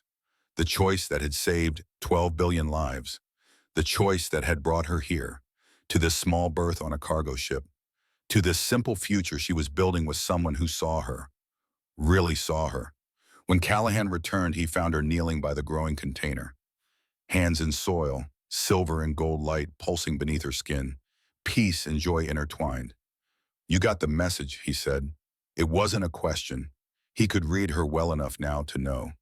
They erased me, stripped all titles, removed my name from history. I am officially an enemy of my people. Forgotten, deleted. He knelt beside her. I'm sorry. She looked at him, hands dirty from honest work. Beneath her skin, the light steady, calm. I'm not. She pressed a seed into soil, covered it gently, patted the earth down with care. They can erase my name. They can forget my reign. But they can't erase what I did, can't undo the choice I made. She planted another seed. Somewhere 12 billion people are alive because I chose mercy. That's real. That matters. That's legacy enough. It matters more than anything. Yes. She planted a third seed. Besides, I rather like not being queen. Queens cannot do this. She gestured at the growing container, at the simple birth, at the life they were building. Queens can not plant gardens or cook meals or make love in the middle of the afternoon simply because they wish to. Queens cannot be ordinary, cannot choose their own path. She touched his face, rose gold light pulsing bright and warm. I find I enjoy being ordinary very much. Enjoy choosing my own life. There's nothing ordinary about you. Flatterer, truth teller. She kissed him, hands still dirty from soil, his beard rough against her lips, the smell of earth and growing things all around them. When she pulled back, she was smiling, real and genuine and free. There's more, she said, pulling up the data pad again. A second message, different encryption, codes only a few dozen people in the Zytherian Dominion would know. The Royal Archives, the keepers of true history. She read it aloud, her voice breaking slightly on the words. Your Majesty, some of us remember. Some of us are preserving the truth. Your choice to spare Earth. Your refusal to deploy the planet breaker. Your sacrifice. We are few, but we are recording everything. Hidden archives, secret histories, protected, passed down. In time, perhaps, generations, your mercy may reshape our culture, may teach new lessons. You will not be forgotten. Not by all of us. Not by history. Not truly. She read it twice more, hands shaking, tears streaming down her face. But the light beneath her skin was pure gold. Joy, absolute and uncontrolled. They remember, she whispered. Some of them remember. Callahan read over her shoulder, his arm coming around her waist, grounding her. Not everyone, but enough. The ones who understood, the ones who saw. She wiped her eyes.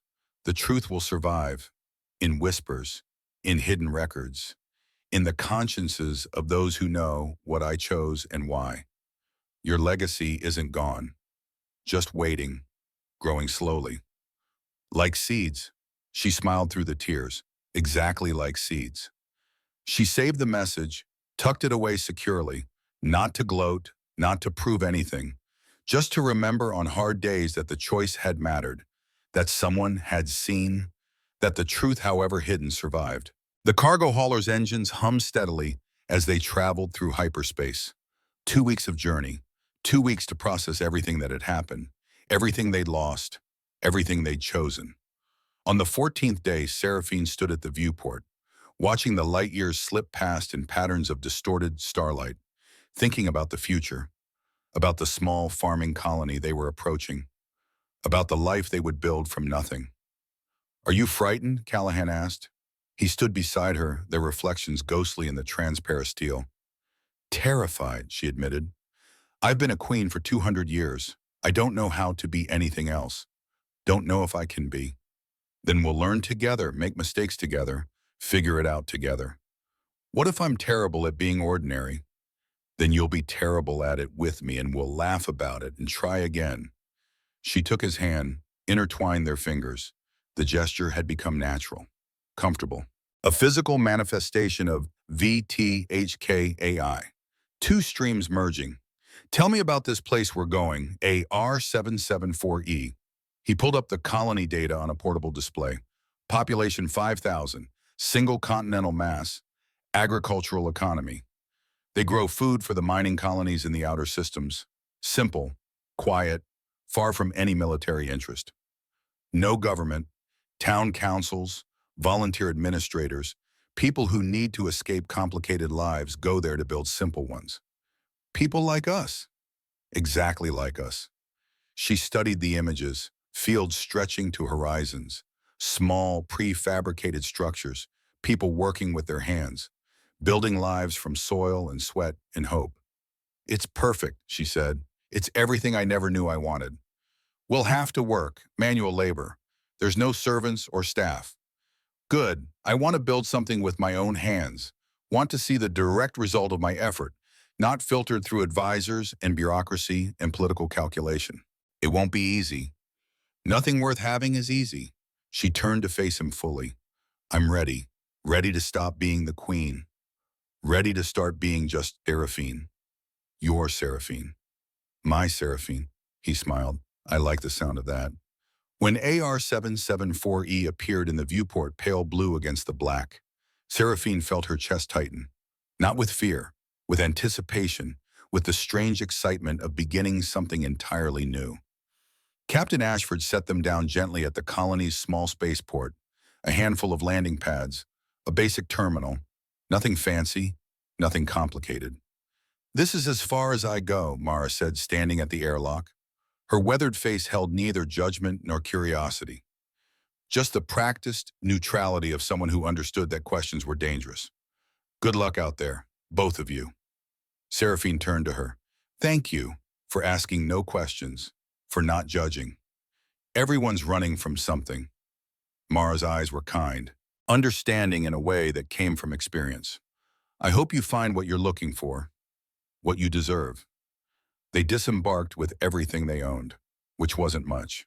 Clothes, medical supplies, the crowns Seraphine had salvaged from the wreckage tarnished and broken, worthless except as memory, a reminder of who she'd been and who she'd chosen not to be.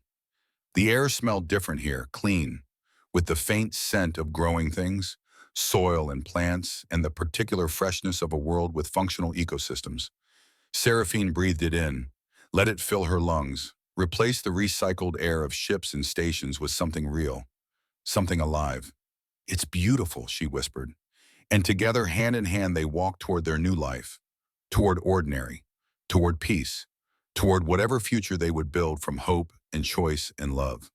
The planet appeared as a pale blue marble against the black, AR-774E Montana sector. The colony was small, scattered settlements across a single continental mass. Agriculture stretched across valleys in neat geometric patterns. Simple structures that spoke of function over beauty. No spires, no monuments, no grandeur. It was nothing like the gleaming towers of the Zytherian homeworld. Nothing like the military precision of Earth installations. Nothing like anything either of them had known. It was just a place where people lived and worked and built quiet lives far from the concerns of empires, far from war and politics and in the weight of crowns. Seraphine felt something in her chest loosen. A tension she'd carried for so long, she'd forgotten it was there, forgotten what it felt like to breathe without it. It's perfect, she whispered. The town was small, maybe 2,000 people. Prefabricated structures that had weathered decades stood along dirt roads. A community market occupied the central square. Fields stretched to the horizon in every direction. Simple, honest, real. The local administrator was a middle-aged woman with calloused hands and eyes that had seen hardship. She introduced herself as Margaret Chen. No Margaret Morrison. She didn't ask questions about their past, didn't care about backgrounds. Frontier colonies didn't work that way. Survival mattered more than history. House on the east side's been vacant 3 months, she said, consulting a worn data pad. Previous owners moved to a better settlement, bigger opportunities elsewhere. You can rent it cheap, almost nothing really. We just want someone to keep it maintained. We'll take it, Seraphine said. Margaret nodded. Welcome to the colony then. You'll find people here mind their own business. We all got reasons for being here. Long as you pull your weight, contribute to the community nobody asks about before. The house was small, 2 rooms, a kitchen, a bathing area. It had been abandoned, left vacant when the previous owners departed. Worn furniture, cracks in the walls, stains on the floor. Evidence of previous lives, previous struggles. 287 years in a palace. Servants, luxury, power. And now this, a 2-room house on a farming colony at the edge of nowhere. Seraphine stood in the doorway looking at the simple space, and she started laughing. Callahan looked at her concerned. Seraphine, it's perfect, she said between laughs, tears streaming down her face. Beneath her skin, pure gold bioluminescence blazed, joy so bright it illuminated the dim interior. It's absolutely perfect. No servants, no protocol, no one to bow or scrape or call me Your Majesty. She turned to him, her eyes shining. It's perfect because it's mine, not the empire's, not the crown's, mine. Ours, he corrected, smiling. Ours. She tested the word, felt how good it sounded, how right. Yes, ours. They spent the first day cleaning, scrubbing floors, repairing furniture, making the space livable, making it theirs, manual labor. The kind of work Seraphine had never done in her life, had never been allowed to do. Queens didn't clean, didn't repair, didn't build with their own hands. Her hands blistered, her back ached. Her wound, mostly healed now, but still tender, protested the exertion. Muscles she didn't know she had screamed complaints, and she had never been happier. That night, they collapsed onto the small bed, exhausted, filthy, covered in dust and sweat, satisfied in a way neither had expected. Tomorrow, Seraphine said, her voice thick with exhaustion, but warm with contentment. We start the garden. Real work begins. Tomorrow, Callahan agreed. They fell asleep holding hands. Two people who had walked away from everything they knew, building something new from nothing at all. From hope and choice in the belief that it was possible. Beneath Seraphine's skin, silver and gold light pulsed in gentle waves. Peace and joy intertwined. Colors she'd thought lost to her forever. The weeks passed in a rhythm of work and discovery. Seraphine learned to plant seeds to coax life from soil. She had a gift for it, the colony elder said. A man named Harrison. 78 years old, weathered by decades under this planet's sun hands, gnarled but still strong. He lived 3 houses down and had been the first to welcome them with a basket of vegetables from his own garden. You've got a natural understanding of what plants need, he told her, watching as she tended the small plot they'd cleared behind their house. Not many people can feel that, how to nurture growth properly. She didn't tell him she'd spent 2 centuries nurturing an empire, managing resources, understanding complex systems. This was just a different scale, different stakes. But the principles were the same. Callahan took work in construction, rebuilding structures damaged by weather. His military engineering background translated well. Precision, planning, execution. The other workers appreciated his competence, didn't ask about his past. They simply worked alongside him, grateful for capable hands. They made friends slowly. The colony was full of people who didn't ask questions, who understood that everyone had reasons for being here, for choosing obscurity over visibility. Sarah Morrison ran the community market. 45 practical, efficient, she'd shown Seraphine where to buy seeds, what grew best in the local soil. She had a daughter, Emily, 6 years old with brown hair and endless curiosity. Thomas Brennan taught at the small schoolhouse. Young, enthusiastic, he organized community gatherings and helped newcomers settle in. He'd been one of the first to invite them to a community meal.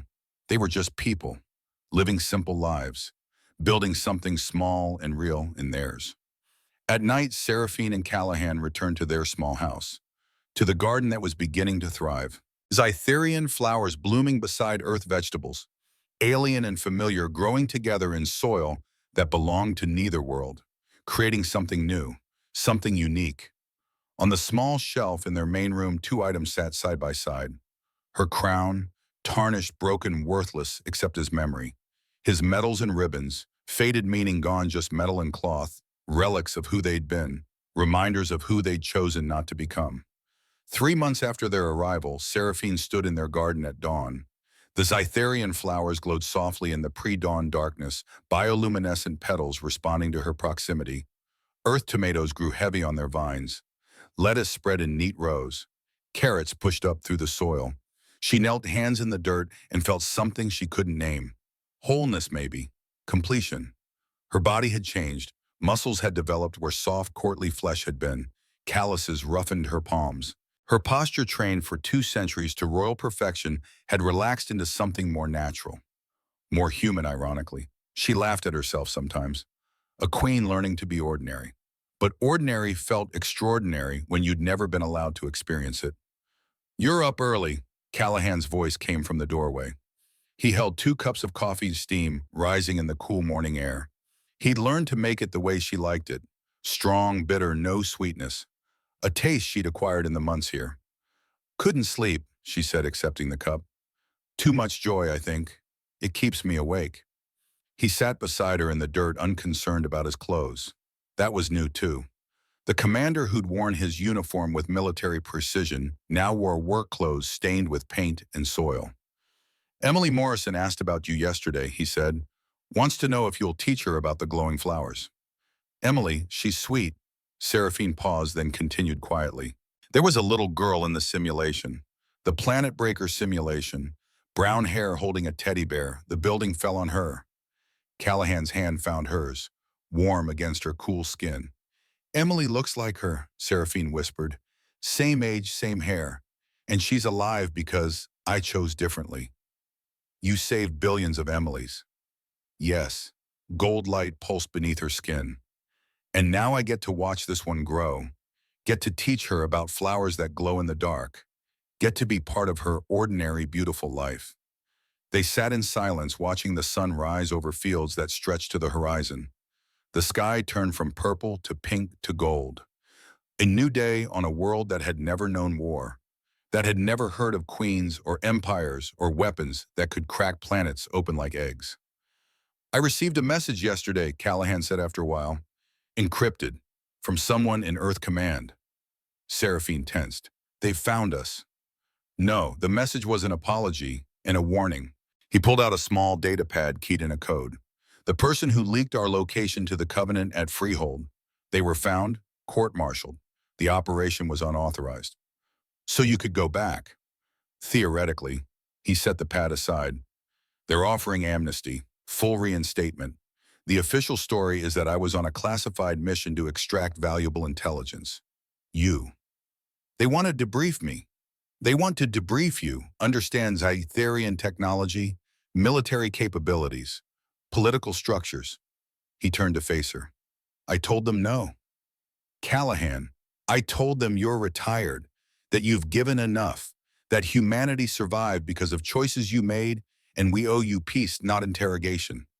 Tears welled in her eyes, clear ones like his, her body adapting in small ways to this world, to this life. What did they say? That they'd respect my decision. For now, that if you ever want to return to civilization, Earth would welcome you, he smiled. As a retired dignitary, not a prisoner. I don't want to return to civilization. This is civilization.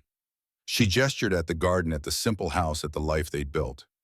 Emily asking about flowers. Harrison teaching me about coffee and complaining about the weather. Thomas organizing the summer festival. Her voice was firm, certain. This is everything I want.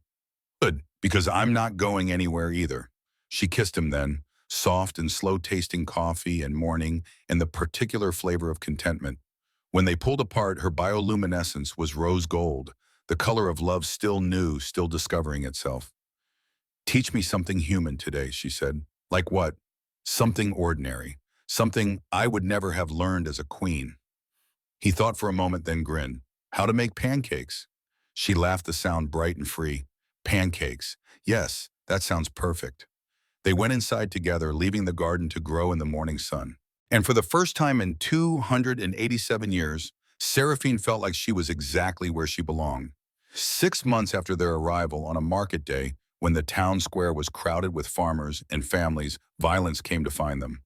Seraphine had been examining tomatoes at Sarah Morrison's stall, debating varieties with an intensity that made the vendor smile. Callahan stood nearby talking with Thomas Brennan about the school's need for new textbooks. The sun was warm, the air smelled of fresh bread and coffee, and the particular scent of a community at peace. The shot came from a rooftop. Plasma discharge, military grade, aimed with professional precision at Callahan's center mass. He had perhaps a tenth of a second to react. Started to move. Too slow. Seraphine was faster. 287 years of combat training overrode thought.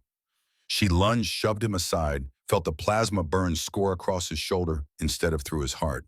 He went down hard, blood blooming red against his shirt. The market erupted into chaos. People screaming, running, diving for cover. And Seraphine stood in the center of it all, violet eyes scanning rooftops with tactical precision every inch the warrior queen she'd been. There, a figure in black repositioning for another shot, female slim moving with the fluid grace of a trained killer. Zytherian. The assassin fired again. Seraphine was already moving faster than human eyes could track. The shot went wide. She grabbed a market stall support beam, ripped it free with strength that shouldn't have been possible for her frame, and hurled it like a spear. 20 meters. The beam flew true, struck the assassin's rifle, sent it clattering to the street below. The assassin vaulted from the roof, landed in the square, drew a plasma blade. The weapon hummed to life, casting violet light across her features. Young, maybe 50 years old by Scytherian standards. Elite hunter caste, if Seraphine was reading the bone structure correctly. Crimson Covenant insignia tattooed at her temple. Zilith, Seraphine said, recognizing the facial markings, House Verath's assassin. Your Majesty, the title was mocking, or should I say traitor. Around them, colonists scrambled for safety. Harrison was pulling Emily Morrison behind a water trough. Thomas had his communicator out, calling for help that wouldn't arrive in time. Callahan was struggling to rise, one hand pressed to his bleeding shoulder, reaching for a weapon he no longer carried. Stay down, Seraphine said to him. Not a request. A command that carried 2 centuries of authority. Seraphine, stay down. She turned back to Zilith empty-handed, wearing simple work clothes stained with garden soil. No armor, no weapons, nothing but the skills she'd honed since childhood and the absolute certainty that she would not let this killer harm her people. Her people. When had she started thinking of them that way? These humans, these colonists who asked nothing of her except to be a good neighbor. You've come a long way to die, Seraphine said, her voice calm. Admiral Verath is dead. The Covenant is broken. Your cause is lost. My cause is honor. Zilith circled blade ready. You betrayed your species for these humans. Refused the planet breaker, surrendered our empire, fled like a coward. I chose mercy over genocide. If that's cowardice, I'll wear the name proudly. Mercy, Zilith spat the word. I watched you for 3 days. Saw you planting vegetables, laughing with children, playing the farmer's wife. The queen who commanded 40 star systems reduced to grubbing and dirt for these primitives. These primitives are building something beautiful, something worth more than conquest. You've gone native, adopted their weakness. Seraphine smiled, not the diplomatic smile of a queen, something sharper, more dangerous. You mistake kindness for weakness, a common error. Zilith attacked. She was fast. Hunter caste, vest trained from birth to kill. The blade came in low, feinted high reversed for a throat strike that should have ended the fight in seconds. Should have. Seraphine wasn't there anymore. She'd moved before the blade finished its arc, reading the attack in Zilith's shoulder, positioning her weight distribution, the micro-expression that telegraphed intent. 287 years of combat experience against 50, age and treachery versus youth and skill. She caught Zilith's wrist, twisted, used the assassin's momentum against her. Sent her sprawling into Harrison's vegetable stall. Tomatoes exploded like red stars. Lettuce scattered across cobblestones. Zilith rolled, came up ready, shock written across her features. You've been playing farmer for months. You should be soft, slow. I was fighting wars when your grandmother was young. Seraphine picked up a fallen rake, tested its weight. Not a weapon, but in her hands anything could be a weapon. And I've learned something here, something your Covenant had never understood. What? Zilith circled warily, now reassessing the threat. That I'm not fighting for an empire anymore. I'm fighting for a home. She attacked, not with the formal precision of Zytherian combat doctrine, but with brutal efficiency. The rake swung low, forcing Zilith to jump. Seraphine followed through shoulder check that sent the younger woman stumbling back. A knife appeared in Zilith's offhand. She was dual-wielding now, blade and dagger elite training on full display. The weapons blurred a deadly dance that would have overwhelmed any normal opponent. But Seraphine had fought Covenant hunters before, had trained with the best, had survived assassination attempts by killers who made Zilith look like an amateur. She defended with the rake wood splintering under plasma blade strikes, used the breaking pieces as projectiles, forcing Zilith to dodge, closed the distance, got inside the blade's reach where the weapon was useless. hand to hand, where 2 centuries of experience mattered more than youth. Seraphine struck pressure points Zilith didn't know she had, leveraged joints at angles that bypassed muscle strength, fought with the economical brutality of someone who'd learned that surviving mattered more than looking good doing it. The dagger went flying. The plasma blade followed. Seraphine swept Xylith's legs, put her on the ground, knee on her chest, forearm across her throat, not quite crushing the windpipe, not yet. Around them, the market had gone silent. Colonists stared in shock at the alien woman in dirt-stained clothes who just dismantled an elite assassin with a garden rake and her bare hands. Beneath Seraphine's skin, crimson light blazed. Battle fury, the old familiar friend she'd thought left behind. "You came here to kill me," she said, voice cold, "to punish me for choosing compassion, for refusing to become the monster you wanted." Zilith struggled, couldn't break free. "Do it, then. Prove you're still Glytherian. Kill me." And there it was, the choice. The same choice she'd made in the war room, in the throne room, every day since: kill or show mercy, become what they wanted or remain who she'd chosen to be. The crimson fury began to fade. Rose gold crept in at the edges, the color of love, of caring, of connection to something larger than hate. "No," Seraphine said. She stood, released the pressure on Zilith's throat, offered her hand. The assassin stared at it, incomprehension written across her features. "What are you doing?" "Choosing mercy, even for you, especially for you. I'll just return. The Covenant will send more. Then I'll keep choosing mercy. Eventually someone will understand." Seraphine's hand remained extended. "Or they'll exhaust their supply of assassins. Either way, I'm not becoming what you want me to be." Xylith looked at the hand, at the alien woman who should have killed her, at the humans watching from behind cover, including the one bleeding from a shoulder wound, the one this queen had risked everything to save. "You're insane," Xylith whispered. "Probably. But I'm also happy. For the first time in 287 years, I'm actually happy." The rose gold light beneath her skin pulsed brighter. "You can take that message back to the Covenant. Tell them Seraphine Ashcroft chose mercy over vengeance, chose life over death, chose love over hate. Tell them it's possible. Tell them it's better." Zilith didn't take the offered hand, but she didn't attack again either. She rose slowly, collected her weapons back toward the edge of the square. "They'll never understand," she said. "Maybe not, but I had to try." The assassin paused at the square's edge. "You really love him? The human? I watched you together, that's real." "Yes. We don't have words for that, for what you feel." "I know. I didn't either. I learned." Seraphine smiled. "You could learn too. All of you could, if you stopped fighting long enough to try." Xylith vanished into the alleyways, moving with hunter-cast speed. Gone but not destroyed. Alive to carry the message back. Mercy given. Again. Seraphine turned to find the entire market staring at her. 50 humans who just watched an alien queen fight with skills they didn't know existed, then offer peace to someone who'd tried to kill her. Harrison stepped forward first. The old man who'd welcomed them with vegetables, who'd taught her about coffee and complaining about the weather and the simple rhythms of ordinary life. "That was something," he said, his weathered face breaking into a grin. "Remind me not to mess with your garden." Laughter rippled through the crowd. Tension breaking, fear transforming into something warmer. "You defended us," Sarah Morrison said, Emily clutching her mother's hand wide-eyed with a child's mix of fear and awe. "That thing came for you, but you protected all of us."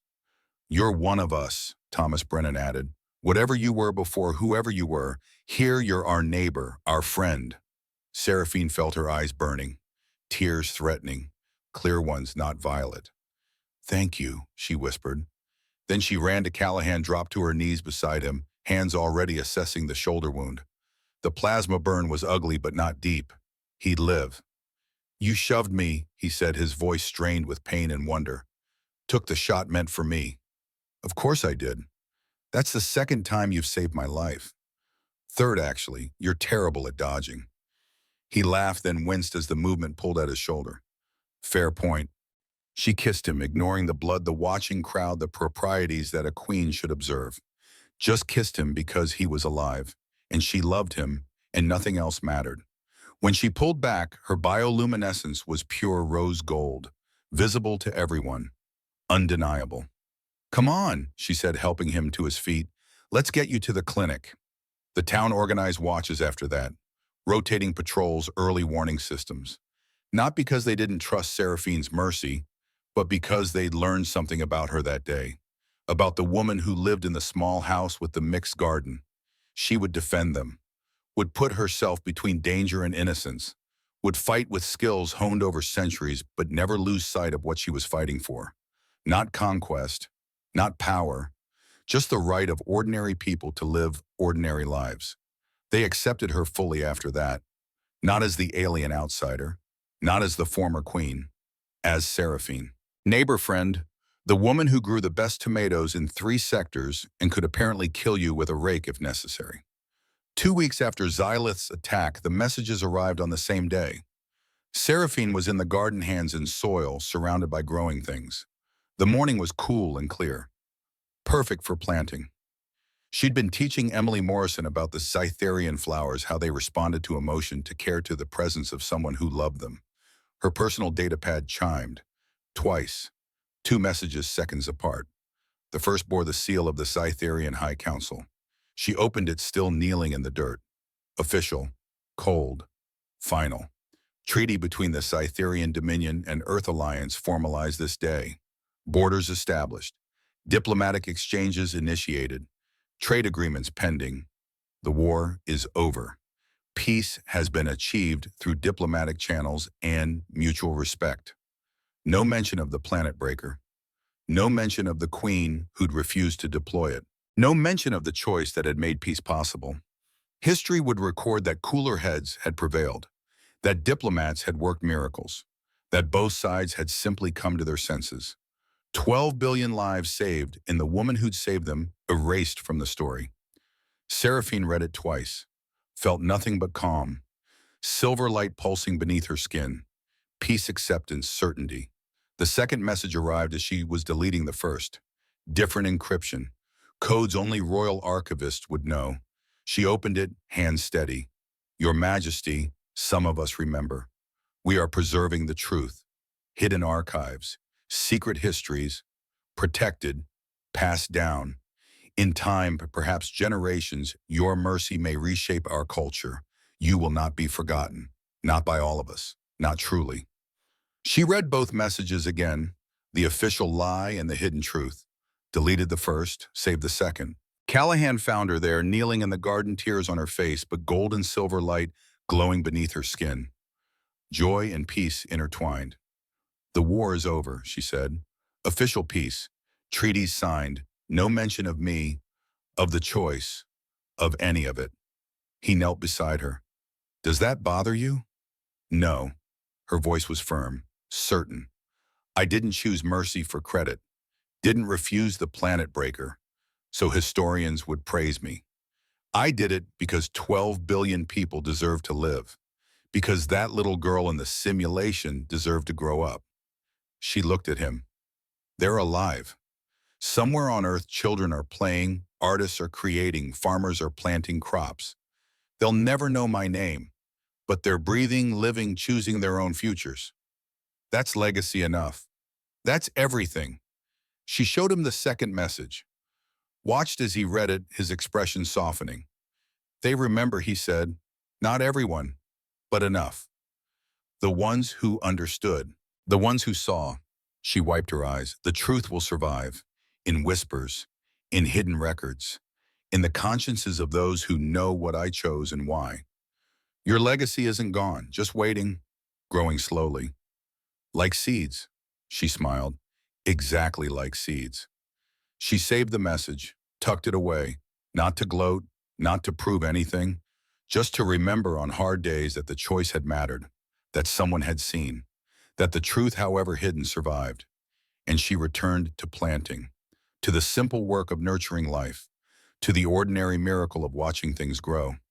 The seasons turned. Summer gave way to autumn, to winter, to spring again. The garden thrived.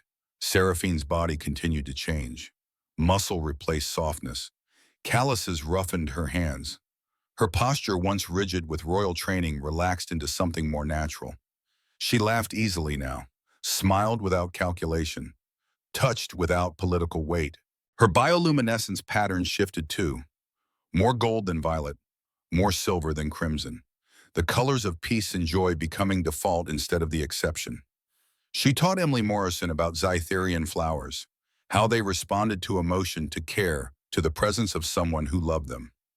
The girl took to it naturally, her small garden soon glowing with transplanted blooms.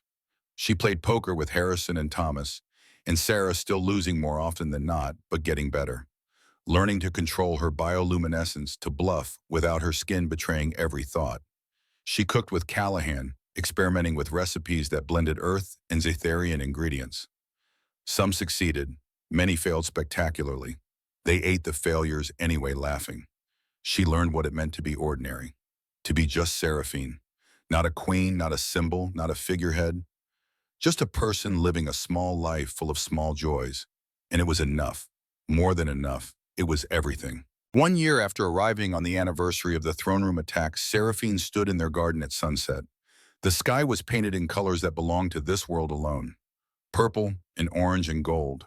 Clouds catching the light, transforming it into art. Around her, the garden was in full bloom.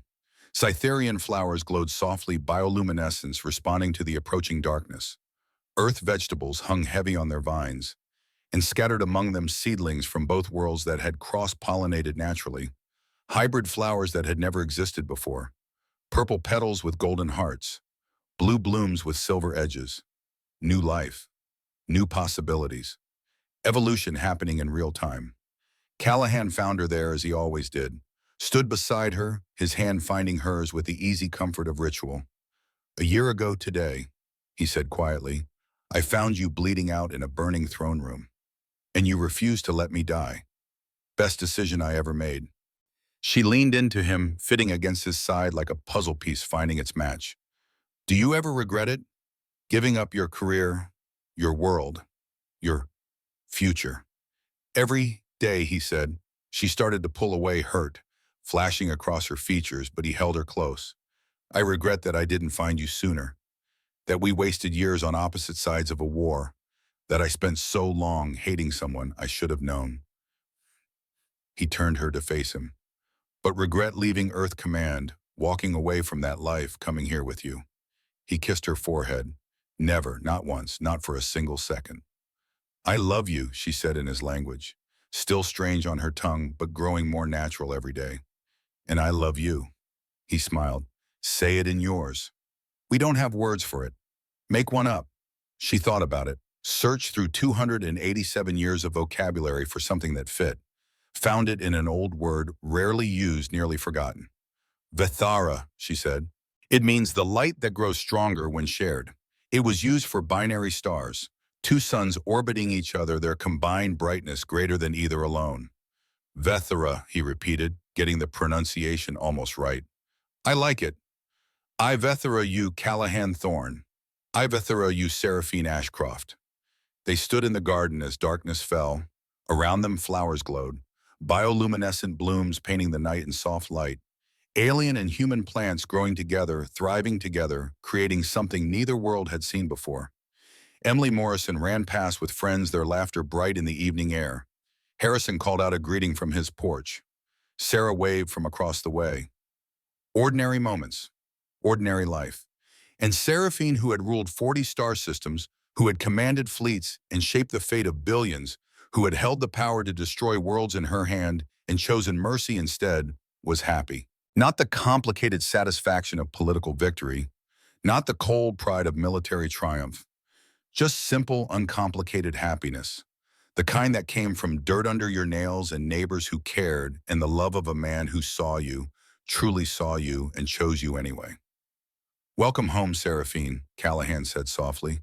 She looked at him, at the garden they'd built together, at the community that had accepted them, at the life they'd chosen over crowns and commands and everything they'd been. Beneath her skin, pure gold light blazed, brighter than it had ever been, bright enough to illuminate the entire garden, to cast their shadows long across the ground, to make the hybrid flowers shimmer with reflected radiance. The light of Bung. of peace, of a queen who'd learned to be human, of a woman who'd finally found where she belonged. She took Callahan's hand and together they walked toward their small house, past the crown on the shelf tarnished and forgotten, past the medals that meant nothing anymore, into the simple life they'd built from ashes and hope. Behind them, the garden glowed in the darkness. Cytherian and earth plants, intertwined seeds spreading to neighboring gardens, changing the landscape one flower at a time. A quiet revolution, a legacy that mattered, proof that mercy endures, that love transforms, that hope, however small, can grow into something beautiful. The sovereign's mercy, not a command from on high, but a choice made in darkness. Not a grand gesture, but 1,000 small kindnesses. Not power wielded, but power laid down. And in the end, it changed everything.